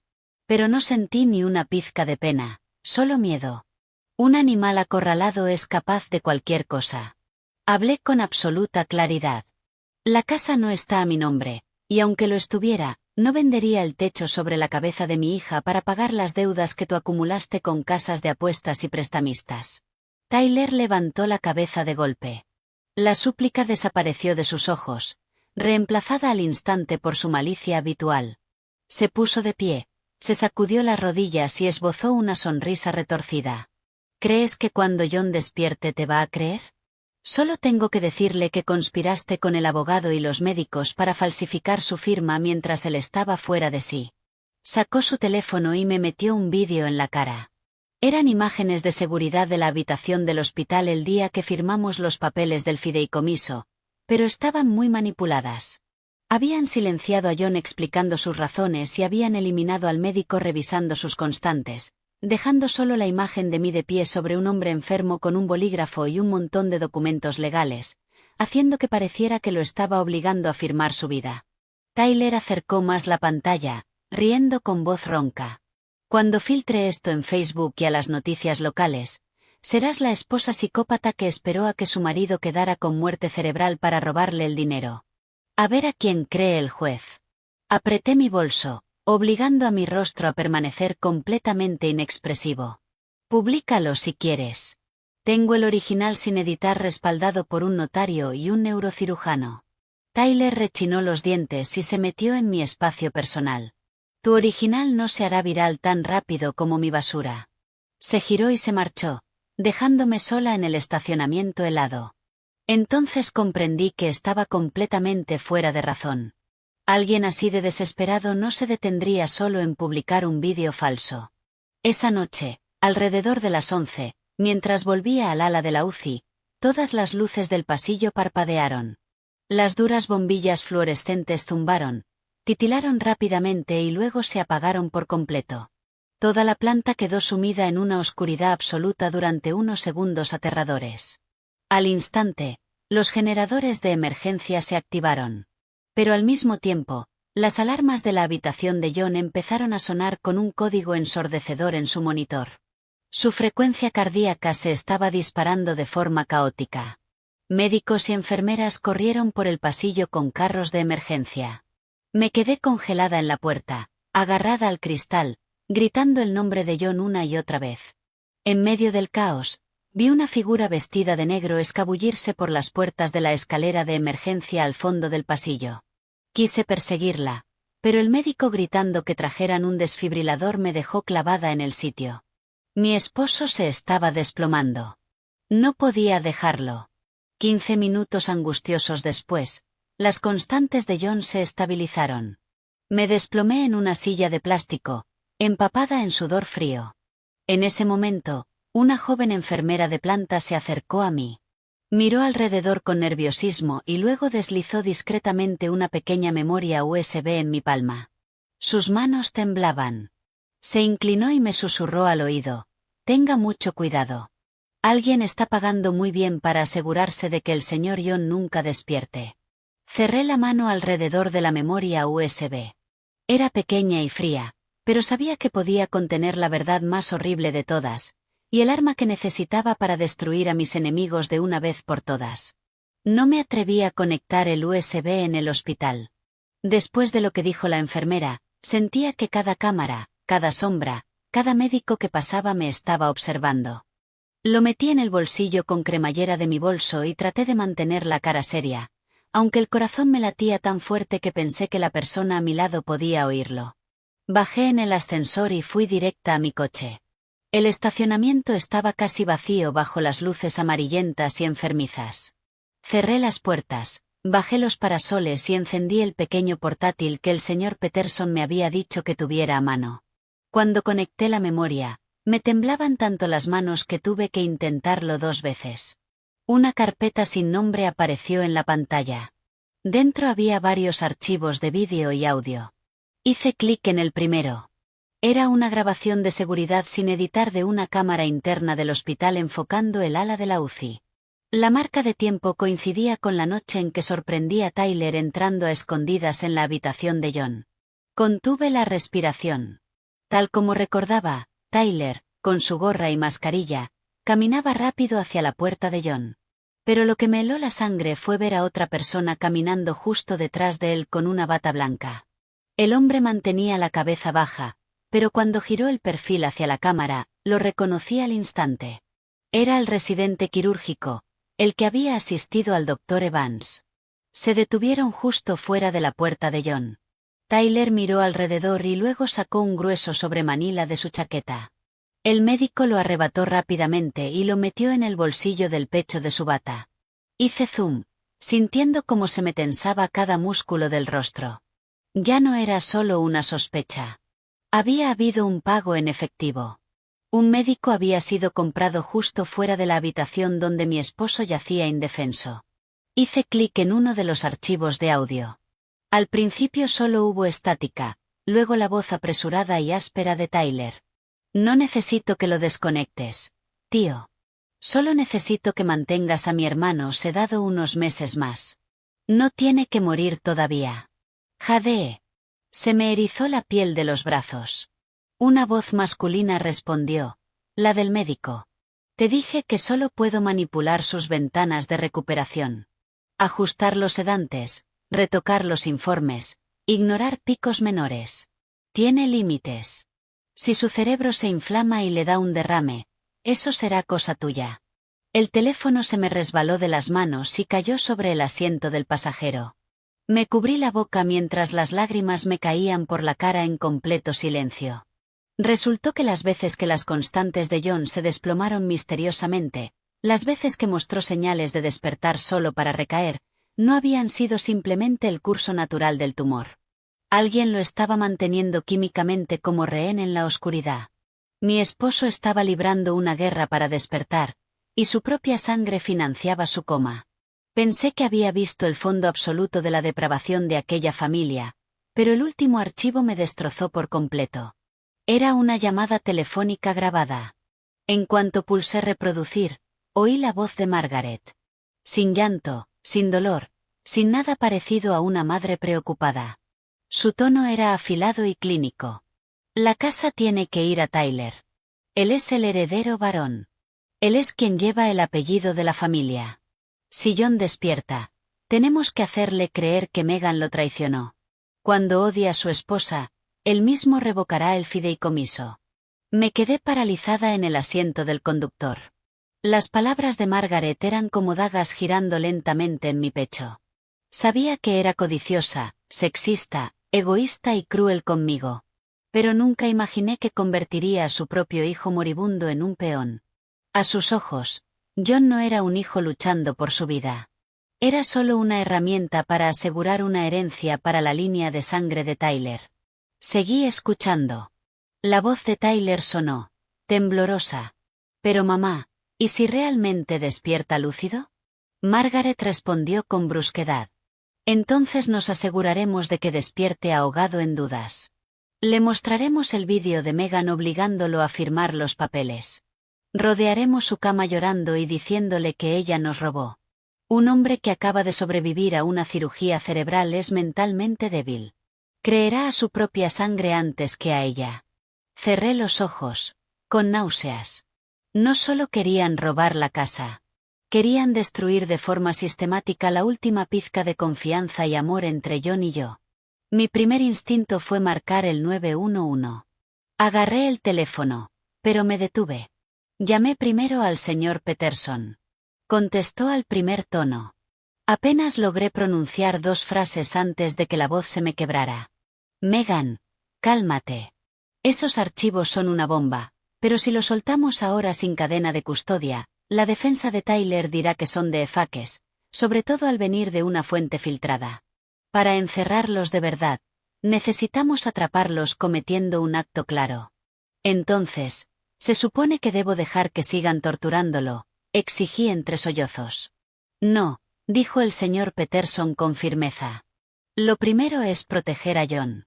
Voy a contactar de inmediato con el administrador del hospital para cambiar todo su equipo médico y poner un guardia armado en su puerta. Pero legalmente, para exponer toda la conspiración, necesitamos que hagan un movimiento más. Y lo más importante, si John despierta, tiene que oír la verdad de sus propias bocas, no de una grabación. Miré por el parabrisas al enorme edificio del hospital. El dolor era asfixiante, pero el terror inicial se estaba transformando en una claridad fría y letal. No podía seguir llorando. Tenía que mantenerme alerta para proteger a mi esposo, a mi hija y preservar las pruebas antes de que borraran los servidores. Estaba a punto de preguntarle al señor Peterson cuál era el siguiente paso cuando entró otra llamada. Era la línea principal del hospital. Cambié de llamada. Una enfermera aterrada gritó al teléfono. Megan, ¿dónde estás? El estado del señor John acaba de empeorar de golpe. Sube ahora mismo. Se me hundió el estómago. No hice preguntas. Colgué, metí la memoria USB en el sujetador y salí corriendo del coche hacia los ascensores. Las puertas se abrieron en la planta de la UCI. Corrí por el pasillo tan rápido que mis pies apenas tocaban el linóleo. Pero al llegar a la habitación de John, me detuve en seco. La pesada puerta de cristal estaba abierta de par en par. Dentro, las máquinas seguían allí. Los tubos de la vía colgaban inútiles sobre el colchón. Las sábanas blancas estaban violentamente enredadas, pero la cama estaba vacía. Me agarré al marco de la puerta, con la mente en blanco. John estaba allí hacía apenas unos minutos. Me giré hacia la enfermera jefe que estaba en la habitación, con la voz hecha pedazos. ¿Dónde está mi esposo? ¿Quién se lo llevó? La enfermera estaba pálida, sacudiendo la cabeza frenéticamente. No lo sé. Fui al ala de farmacia a retirar sus medicamentos, y cuando volví, ya no estaba. Justo detrás de ella, el doctor Evans entró corriendo en la habitación. Al ver la cama vacía, el color se le fue por completo del rostro. Un paciente en coma profundo, recién salido de neurocirugía, no puede levantarse y salir caminando de una UCI. Todos lo sabíamos. El doctor Evans revisó rápidamente las líneas de oxígeno de la pared y se giró hacia el personal con una severidad que nunca le había visto. Cierren toda el ala. Que seguridad del hospital bloquee todas las salidas ahora mismo. Si sacan a un paciente en este estado al exterior, es una sentencia de muerte segura. Al oír las palabras sentencia de muerte, las rodillas me fallaron. Tuve que apoyarme contra un carrito médico para mantenerme en pie. Solo podía imaginar el rostro inmóvil de John, sus dedos curvándose al oír la voz de su hija. Pero en medio del caos, Margaret apareció al final del pasillo. No corrió para ver si su hijo estaba bien. Marchó directamente hacia el grupo de enfermeras, gritando a pleno pulmón: «Dios mío, mi nuera ha secuestrado a su propio esposo. Está escondiendo a John para robar la casa. Que alguien llame a la policía. Está intentando matar a mi hijo». Sus chillidos rebotaron contra las paredes. Familias de otras habitaciones salieron a mirar. La observé completamente estupefacta. En una fracción de segundo, todo el rompecabezas encajó. Era una trampa. Habían sacado a John a escondidas y habían organizado una actuación teatral para incriminarme. Si entraba en pánico, si no tuviera la memoria USB, la policía y la opinión pública me crucificarían. Acababa de encontrar las pruebas. Sabía demasiado. Necesitaban una distracción catastrófica para silenciarme y tomar el control del relato. Tyler apareció justo detrás de Margaret, sosteniendo el teléfono en alto, transmitiendo todo en directo. Tenía los ojos rojos, pero la voz le goteaba falsa angustia. «Miren esto, chicos. Mi hermano está luchando por su vida. Y mi cuñada psicópata solo se preocupa por una casa de $800.000. Ahora mi hermano ha desaparecido de la UCI. Si ella no se lo llevó, ¿quién fue?» Me metió la cámara en la cara. Su dolor fabricado me dieron ganas de vomitar. En menos de una hora, la transmisión en directo de Tyler estaba por todas partes. Mi teléfono prácticamente vibraba fuera de la mesa con amenazas de muerte. Me llamaban monstruo. Decían que estaba extrayendo órganos de mi esposo en coma. Algunos incluso amenazaban a Lily. No pude leer más. Apagué las notificaciones y llamé al señor Peterson. Mi voz temblaba tan violentamente que apenas la reconocía.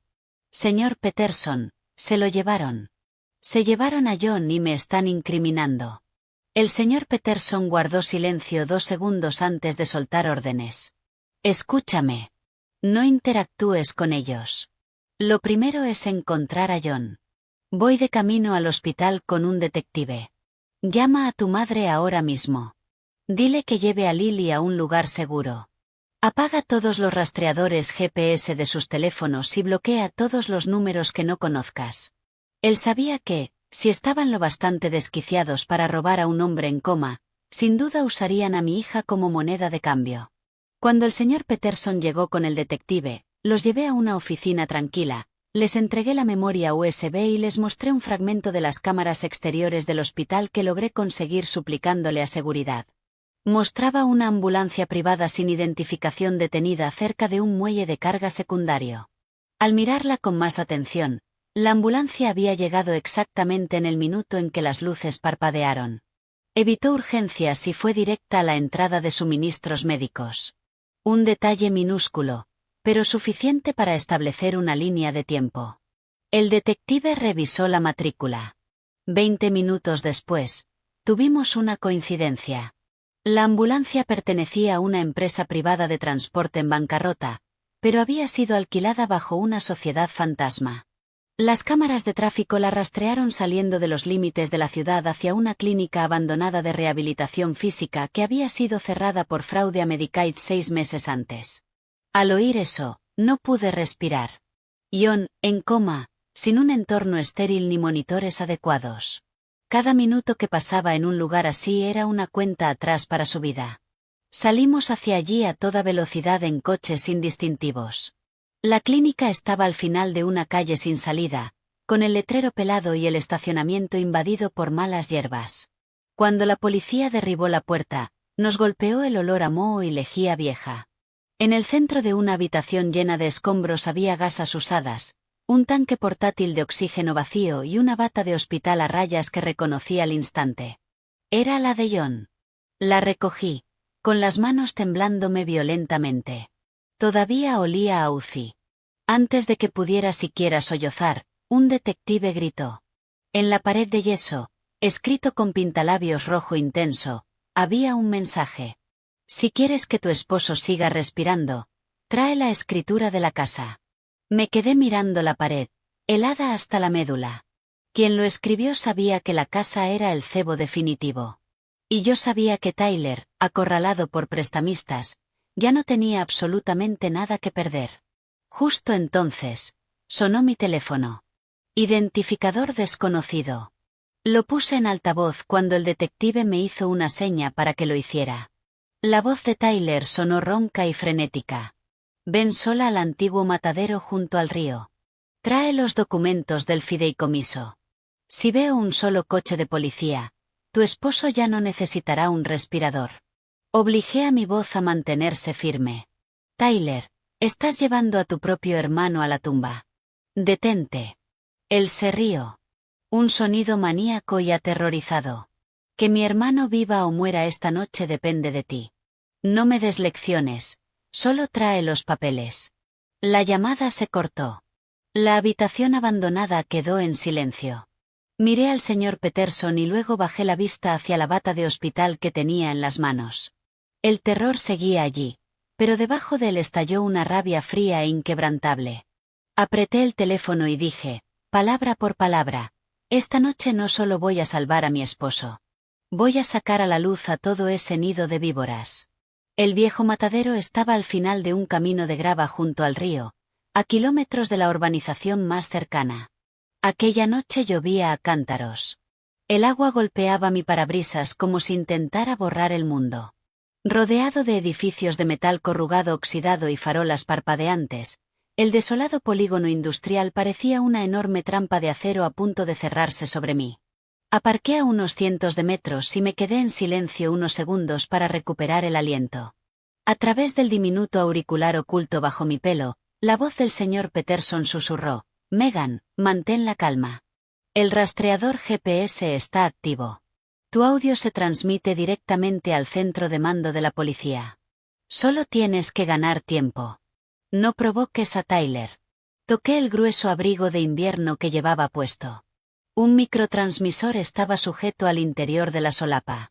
Sabía que caminaba hacia una pesadilla, pero no tenía elección.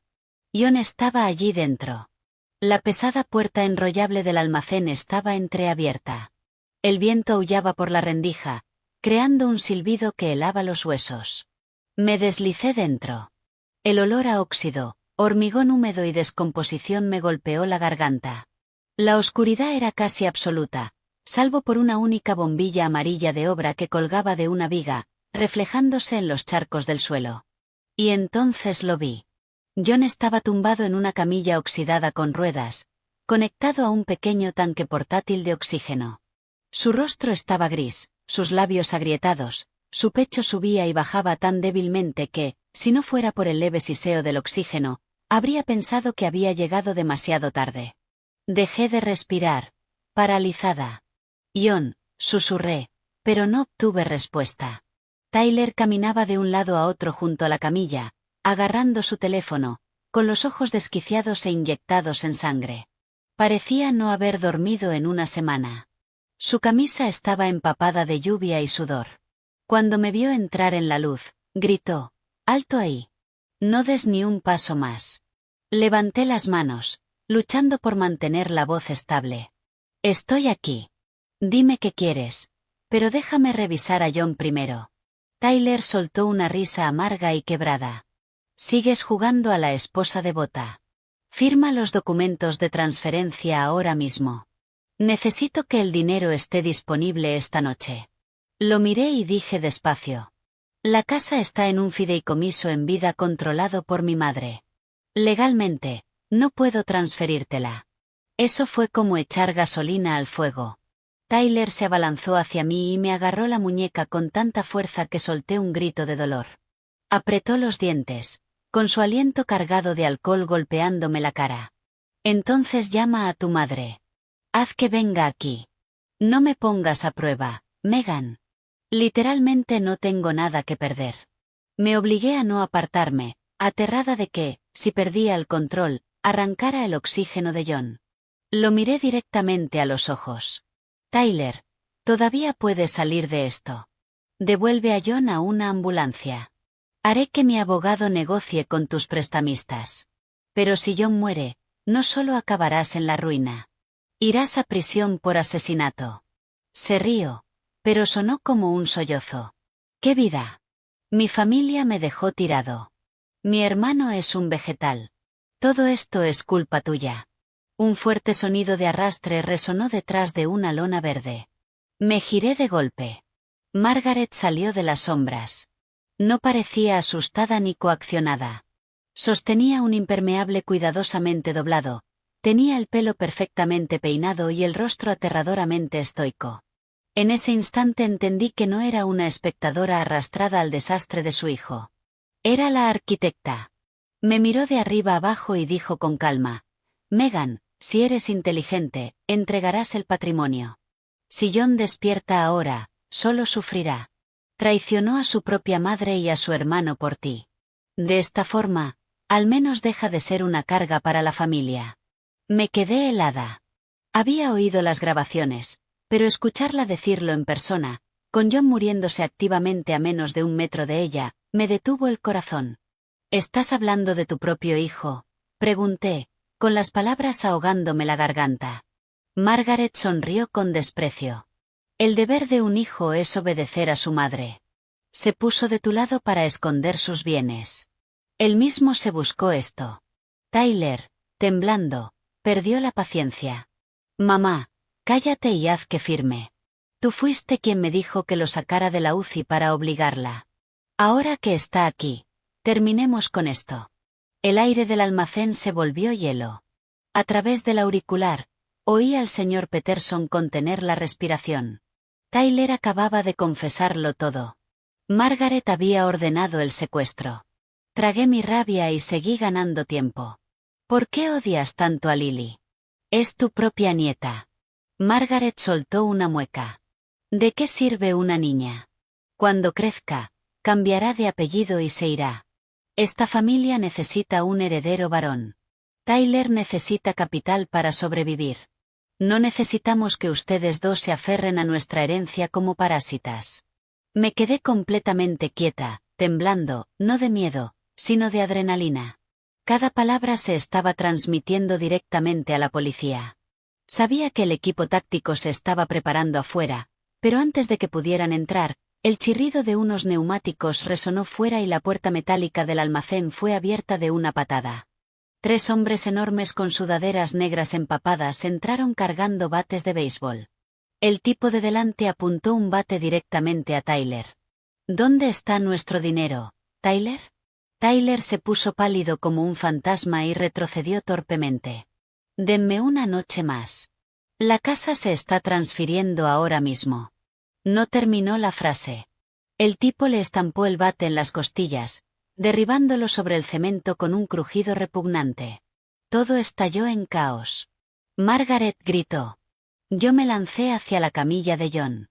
Uno de los prestamistas golpeó accidentalmente el tanque portátil de oxígeno. Se volcó y rodó lejos, arrancando la cánula nasal del rostro de John. John convulsionó débilmente, jadeando en busca de aire. Se me heló la sangre. Me arrojé sobre su cuerpo, protegiéndolo, agarrando el tubo de oxígeno y gritando con todas mis fuerzas. Llévense lo que quieran, pero no toquen a mi esposo. De repente, las sirenas policiales atravesaron la tormenta afuera. Luces rojas y azules parpadearon por las ventanas del almacén. Los prestamistas corrieron hacia la salida trasera, pero policías fuertemente armados inundaron el edificio. Tyler yacía gimiendo en el suelo. Margaret permanecía completamente paralizada. Yo los ignoré a todos, mirando solo a John. Le devolví el oxígeno al rostro, le tomé la mejilla con la mano y sollocé su nombre. John, ¿puedes oírme? Aguanta. Estoy aquí. En ese preciso milisegundo, sus pestañas temblaron. Sus ojos se entreabrieron bajo la dura luz amarilla. Sus labios temblaron, y un sonido tan débil que casi fue devorado por la lluvia y la sirena se escapó de su boca, pero yo lo oí más claro que cualquier cosa en el mundo. Megan, el aullido de las sirenas policiales desgarró la noche lluviosa. En cuestión de minutos, los prestamistas fueron derribados y esposados. Tyler, inmovilizado en el suelo por 2 agentes, con el rostro amoratado e hinchado, balbuceaba incoherencias.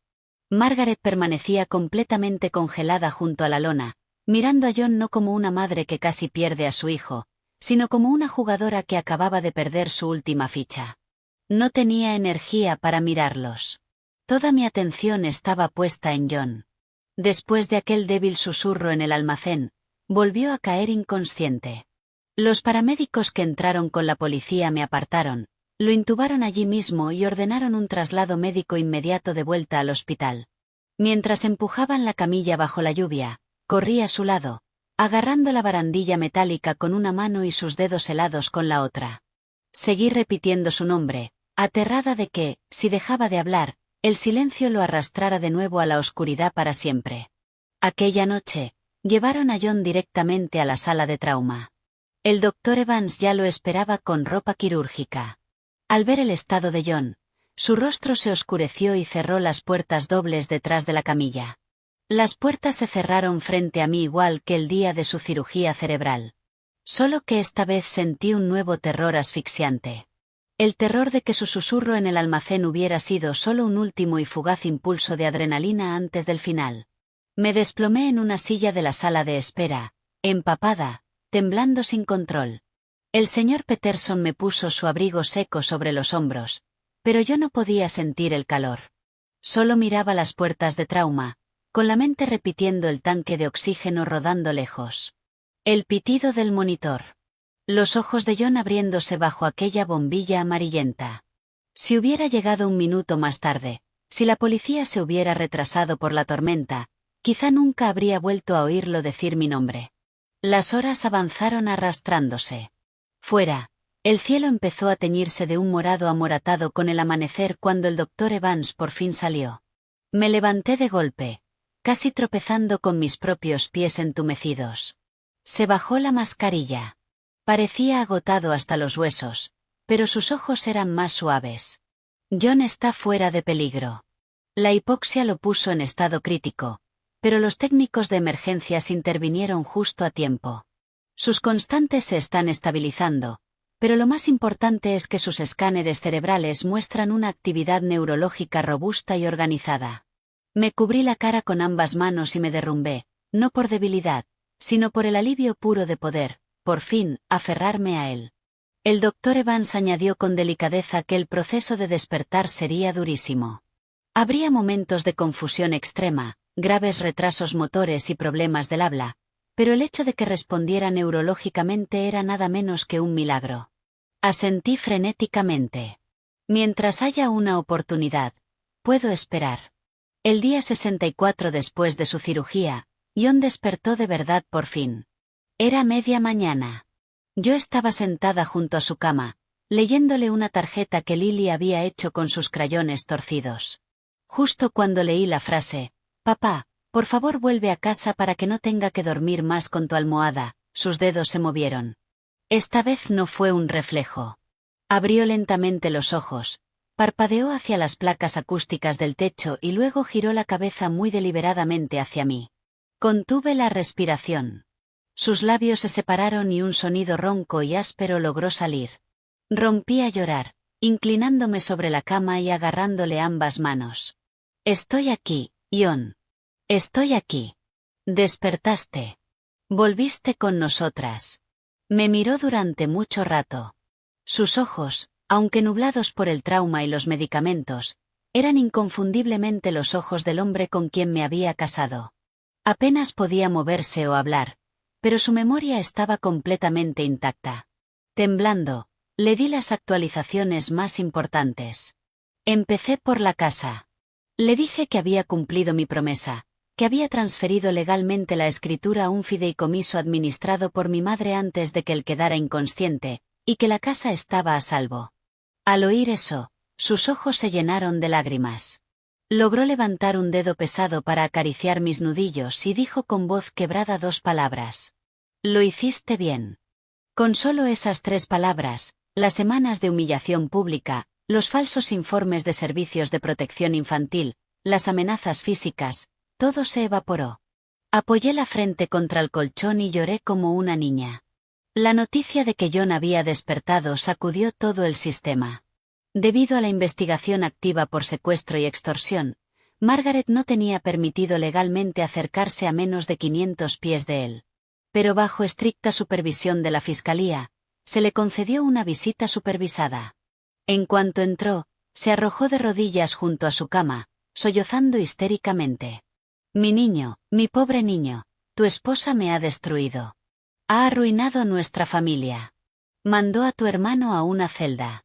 Tienes que ver la verdad, John. John la miró en silencio absoluto durante mucho rato. Su mirada no contenía ira. Contenía una tristeza hueca e insondable. Luego, lentamente, luchando por cada sílaba, pero con absoluta claridad, dijo, «Mamá, deja de actuar». Lo oí todo. La habitación quedó en un silencio de cementerio. Margaret se quedó congelada de rodillas, como si le hubieran disparado. John forzó las palabras, explicando que, durante su coma, había momentos en los que estaba encerrado dentro de su propia cabeza, incapaz de moverse, pero capaz de oír la habitación. La oyó a ella y a Tyler conspirando para vender la casa. Oyó la frase, «Si no despierta, será más fácil». Oyó mis sollozos desesperados. Oyó a Lily llorando por él. Oyó el zumbido rítmico de las máquinas que lo mantenían vivo. Susurró, con la voz quebrándose, que mis ojos estuvieran cerrados no significa que no supiera quién luchaba para que viviera y quién pagaba para mantenerme en la oscuridad para siempre. Henry, de pie cerca de la puerta, dio un paso adelante a la defensiva. John, es tu madre. No le faltes al respeto porque tu esposa te haya lavado el cerebro. John giró lentamente la cabeza hacia su padre. Su rostro estaba pálido, pero su voz se volvió de acero. Faltar al respeto es dejar que mi madre ponga precio a mi vida para robarle a mi esposa y a mi hija, y todavía tener el descaro de llamarse familia. Esa frase les arrancó la última defensa. Cuando trajeron a Tyler para una confrontación supervisada, ver a su hermano despierto lo quebró. Entró en pánico y suplicó, «Hermano, la cagué. La deuda me volvió loco. Nunca quise que murieras». John lo miró con una intensidad helada que incluso a mí me hizo estremecer. «Tus deudas de juego no son una excusa para ponerle precio a mi vida».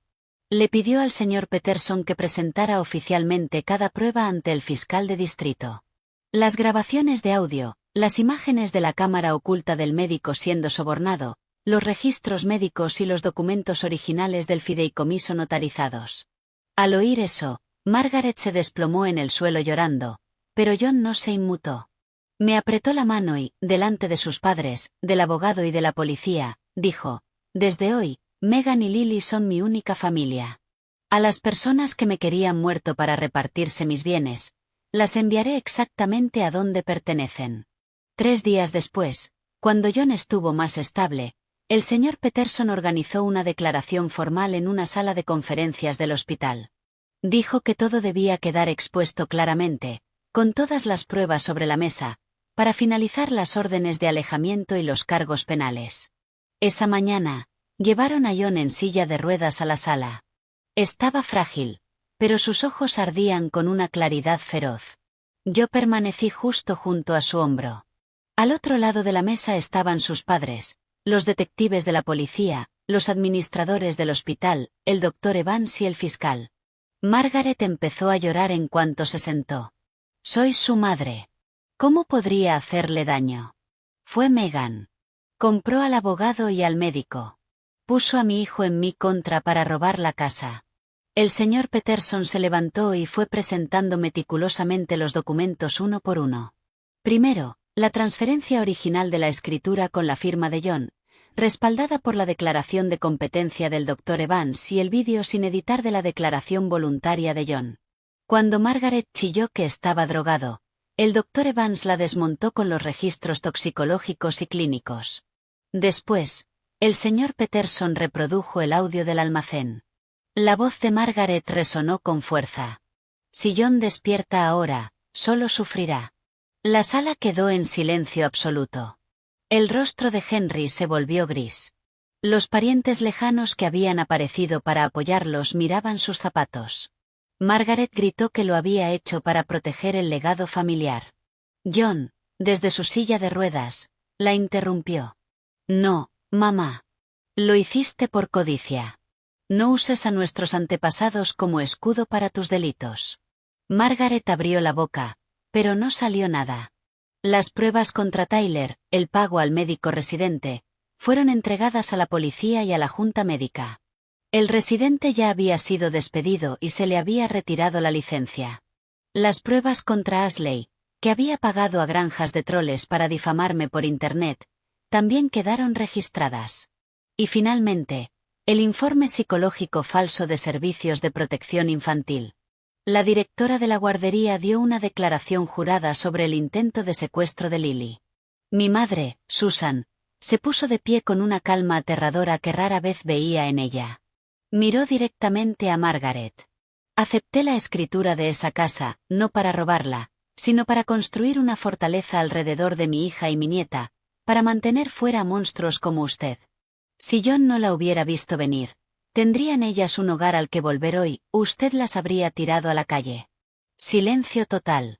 Tyler, llevado esposado, dejó caer la cabeza sobre la mesa, suplicándole a John que retirara los cargos.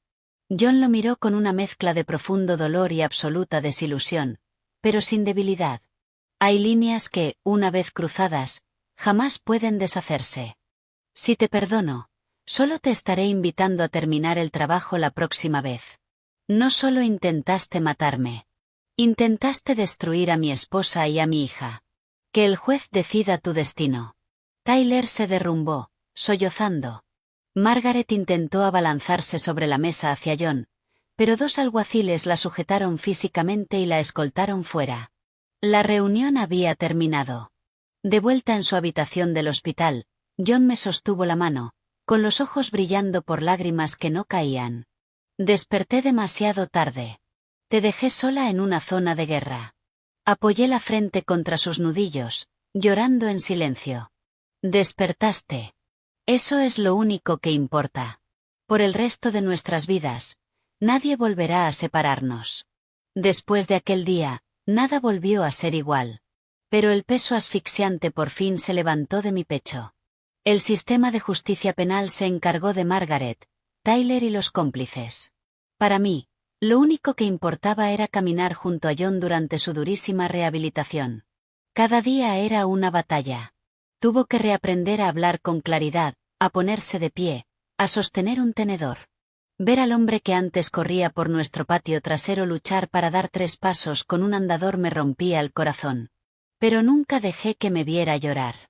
La casa permaneció un tiempo en el fideicomiso de mi madre. Fue decisión de John. Quiero que seas completamente intocable, me dijo una noche. Antes pensaba que amarte era suficiente. Ahora sé que el amor sin armadura legal es solo una vulnerabilidad.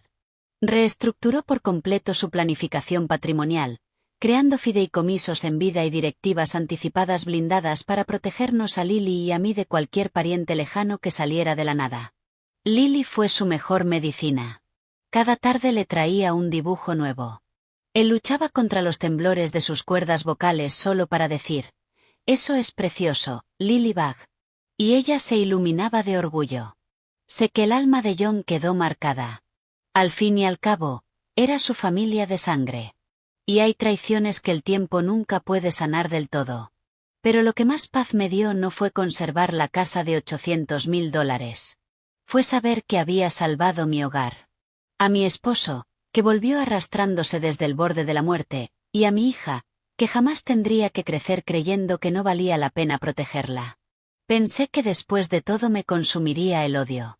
Pero lo único que sentí fue una claridad serena e intocable. Un fin de semana de principios de otoño, por fin autorizaron a John a caminar por el jardín exterior del hospital. Se apoyaba con fuerza en un bastón, y yo sostenía su otro brazo. Sus pasos eran lentos, pero caminó más lejos de lo que había logrado en meses. Lily corría en círculos alrededor de nosotros, riendo y gritando, «Papá está ganando la carrera». Él sonrió con su primera sonrisa genuina y sin peso en muchísimo tiempo. Lily corrió hacia él y le abrazó las rodillas. Él se inclinó, le acarició el pelo con torpeza y susurró, «Siento mucho haberte hecho escuchar cosas que una niña jamás debería oír». Ella levantó la vista con pura inocencia y dijo, «Está bien, papá». Volviste. Yo estaba a su lado, con las lágrimas nublándome la vista, sintiendo una paz profunda que nunca había conocido. John se giró hacia mí. La luz dorada del atardecer iluminaba sus mejillas hundidas, haciéndolo parecer frágil e invencible al mismo tiempo. El día que te dije que pusieras la casa a nombre de tu madre, solo pensaba en salvarlas a ustedes dos. Nunca imaginé que tú serías quien me salvaría a mí. Negué con la cabeza y le apreté fuerte la mano. No lo hice sola. Nos salvamos el uno al otro. Despertaste, y eso es lo único que importa. Por fin entendí que nuestra pesadilla había arrancado las máscaras de muchas verdades horribles. Hay personas que comparten tu ADN, pero solo se quedan cerca esperando a que sangres para darse un festín. Y hay personas que permanecen en silencio en la oscuridad, sosteniendo el techo cuando golpea el huracán. Aquella casa suburbana ya no era solo una propiedad. Se convirtió en la línea de batalla trazada entre el amor y la codicia, entre la dignidad humana y el derecho parasitario. No me arrepiento de haber confiado en su familia al principio. Cuando te casas con alguien, esperas lo mejor. Solo sé que, desde este día en adelante, nunca volveré a permitir que nadie, bajo la máscara de la familia, el respeto o la tradición, pise mi territorio ni amenace a mi hija. Los 64 días de John en coma fueron mi propio descenso personal al infierno. Pero salí del fuego con un esposo que abrió los ojos, una hija a salvo y una lección grabada en los huesos. A veces, que una persona se quede dormida es exactamente lo que hace falta para obligar a toda una familia a mostrar quiénes son en realidad.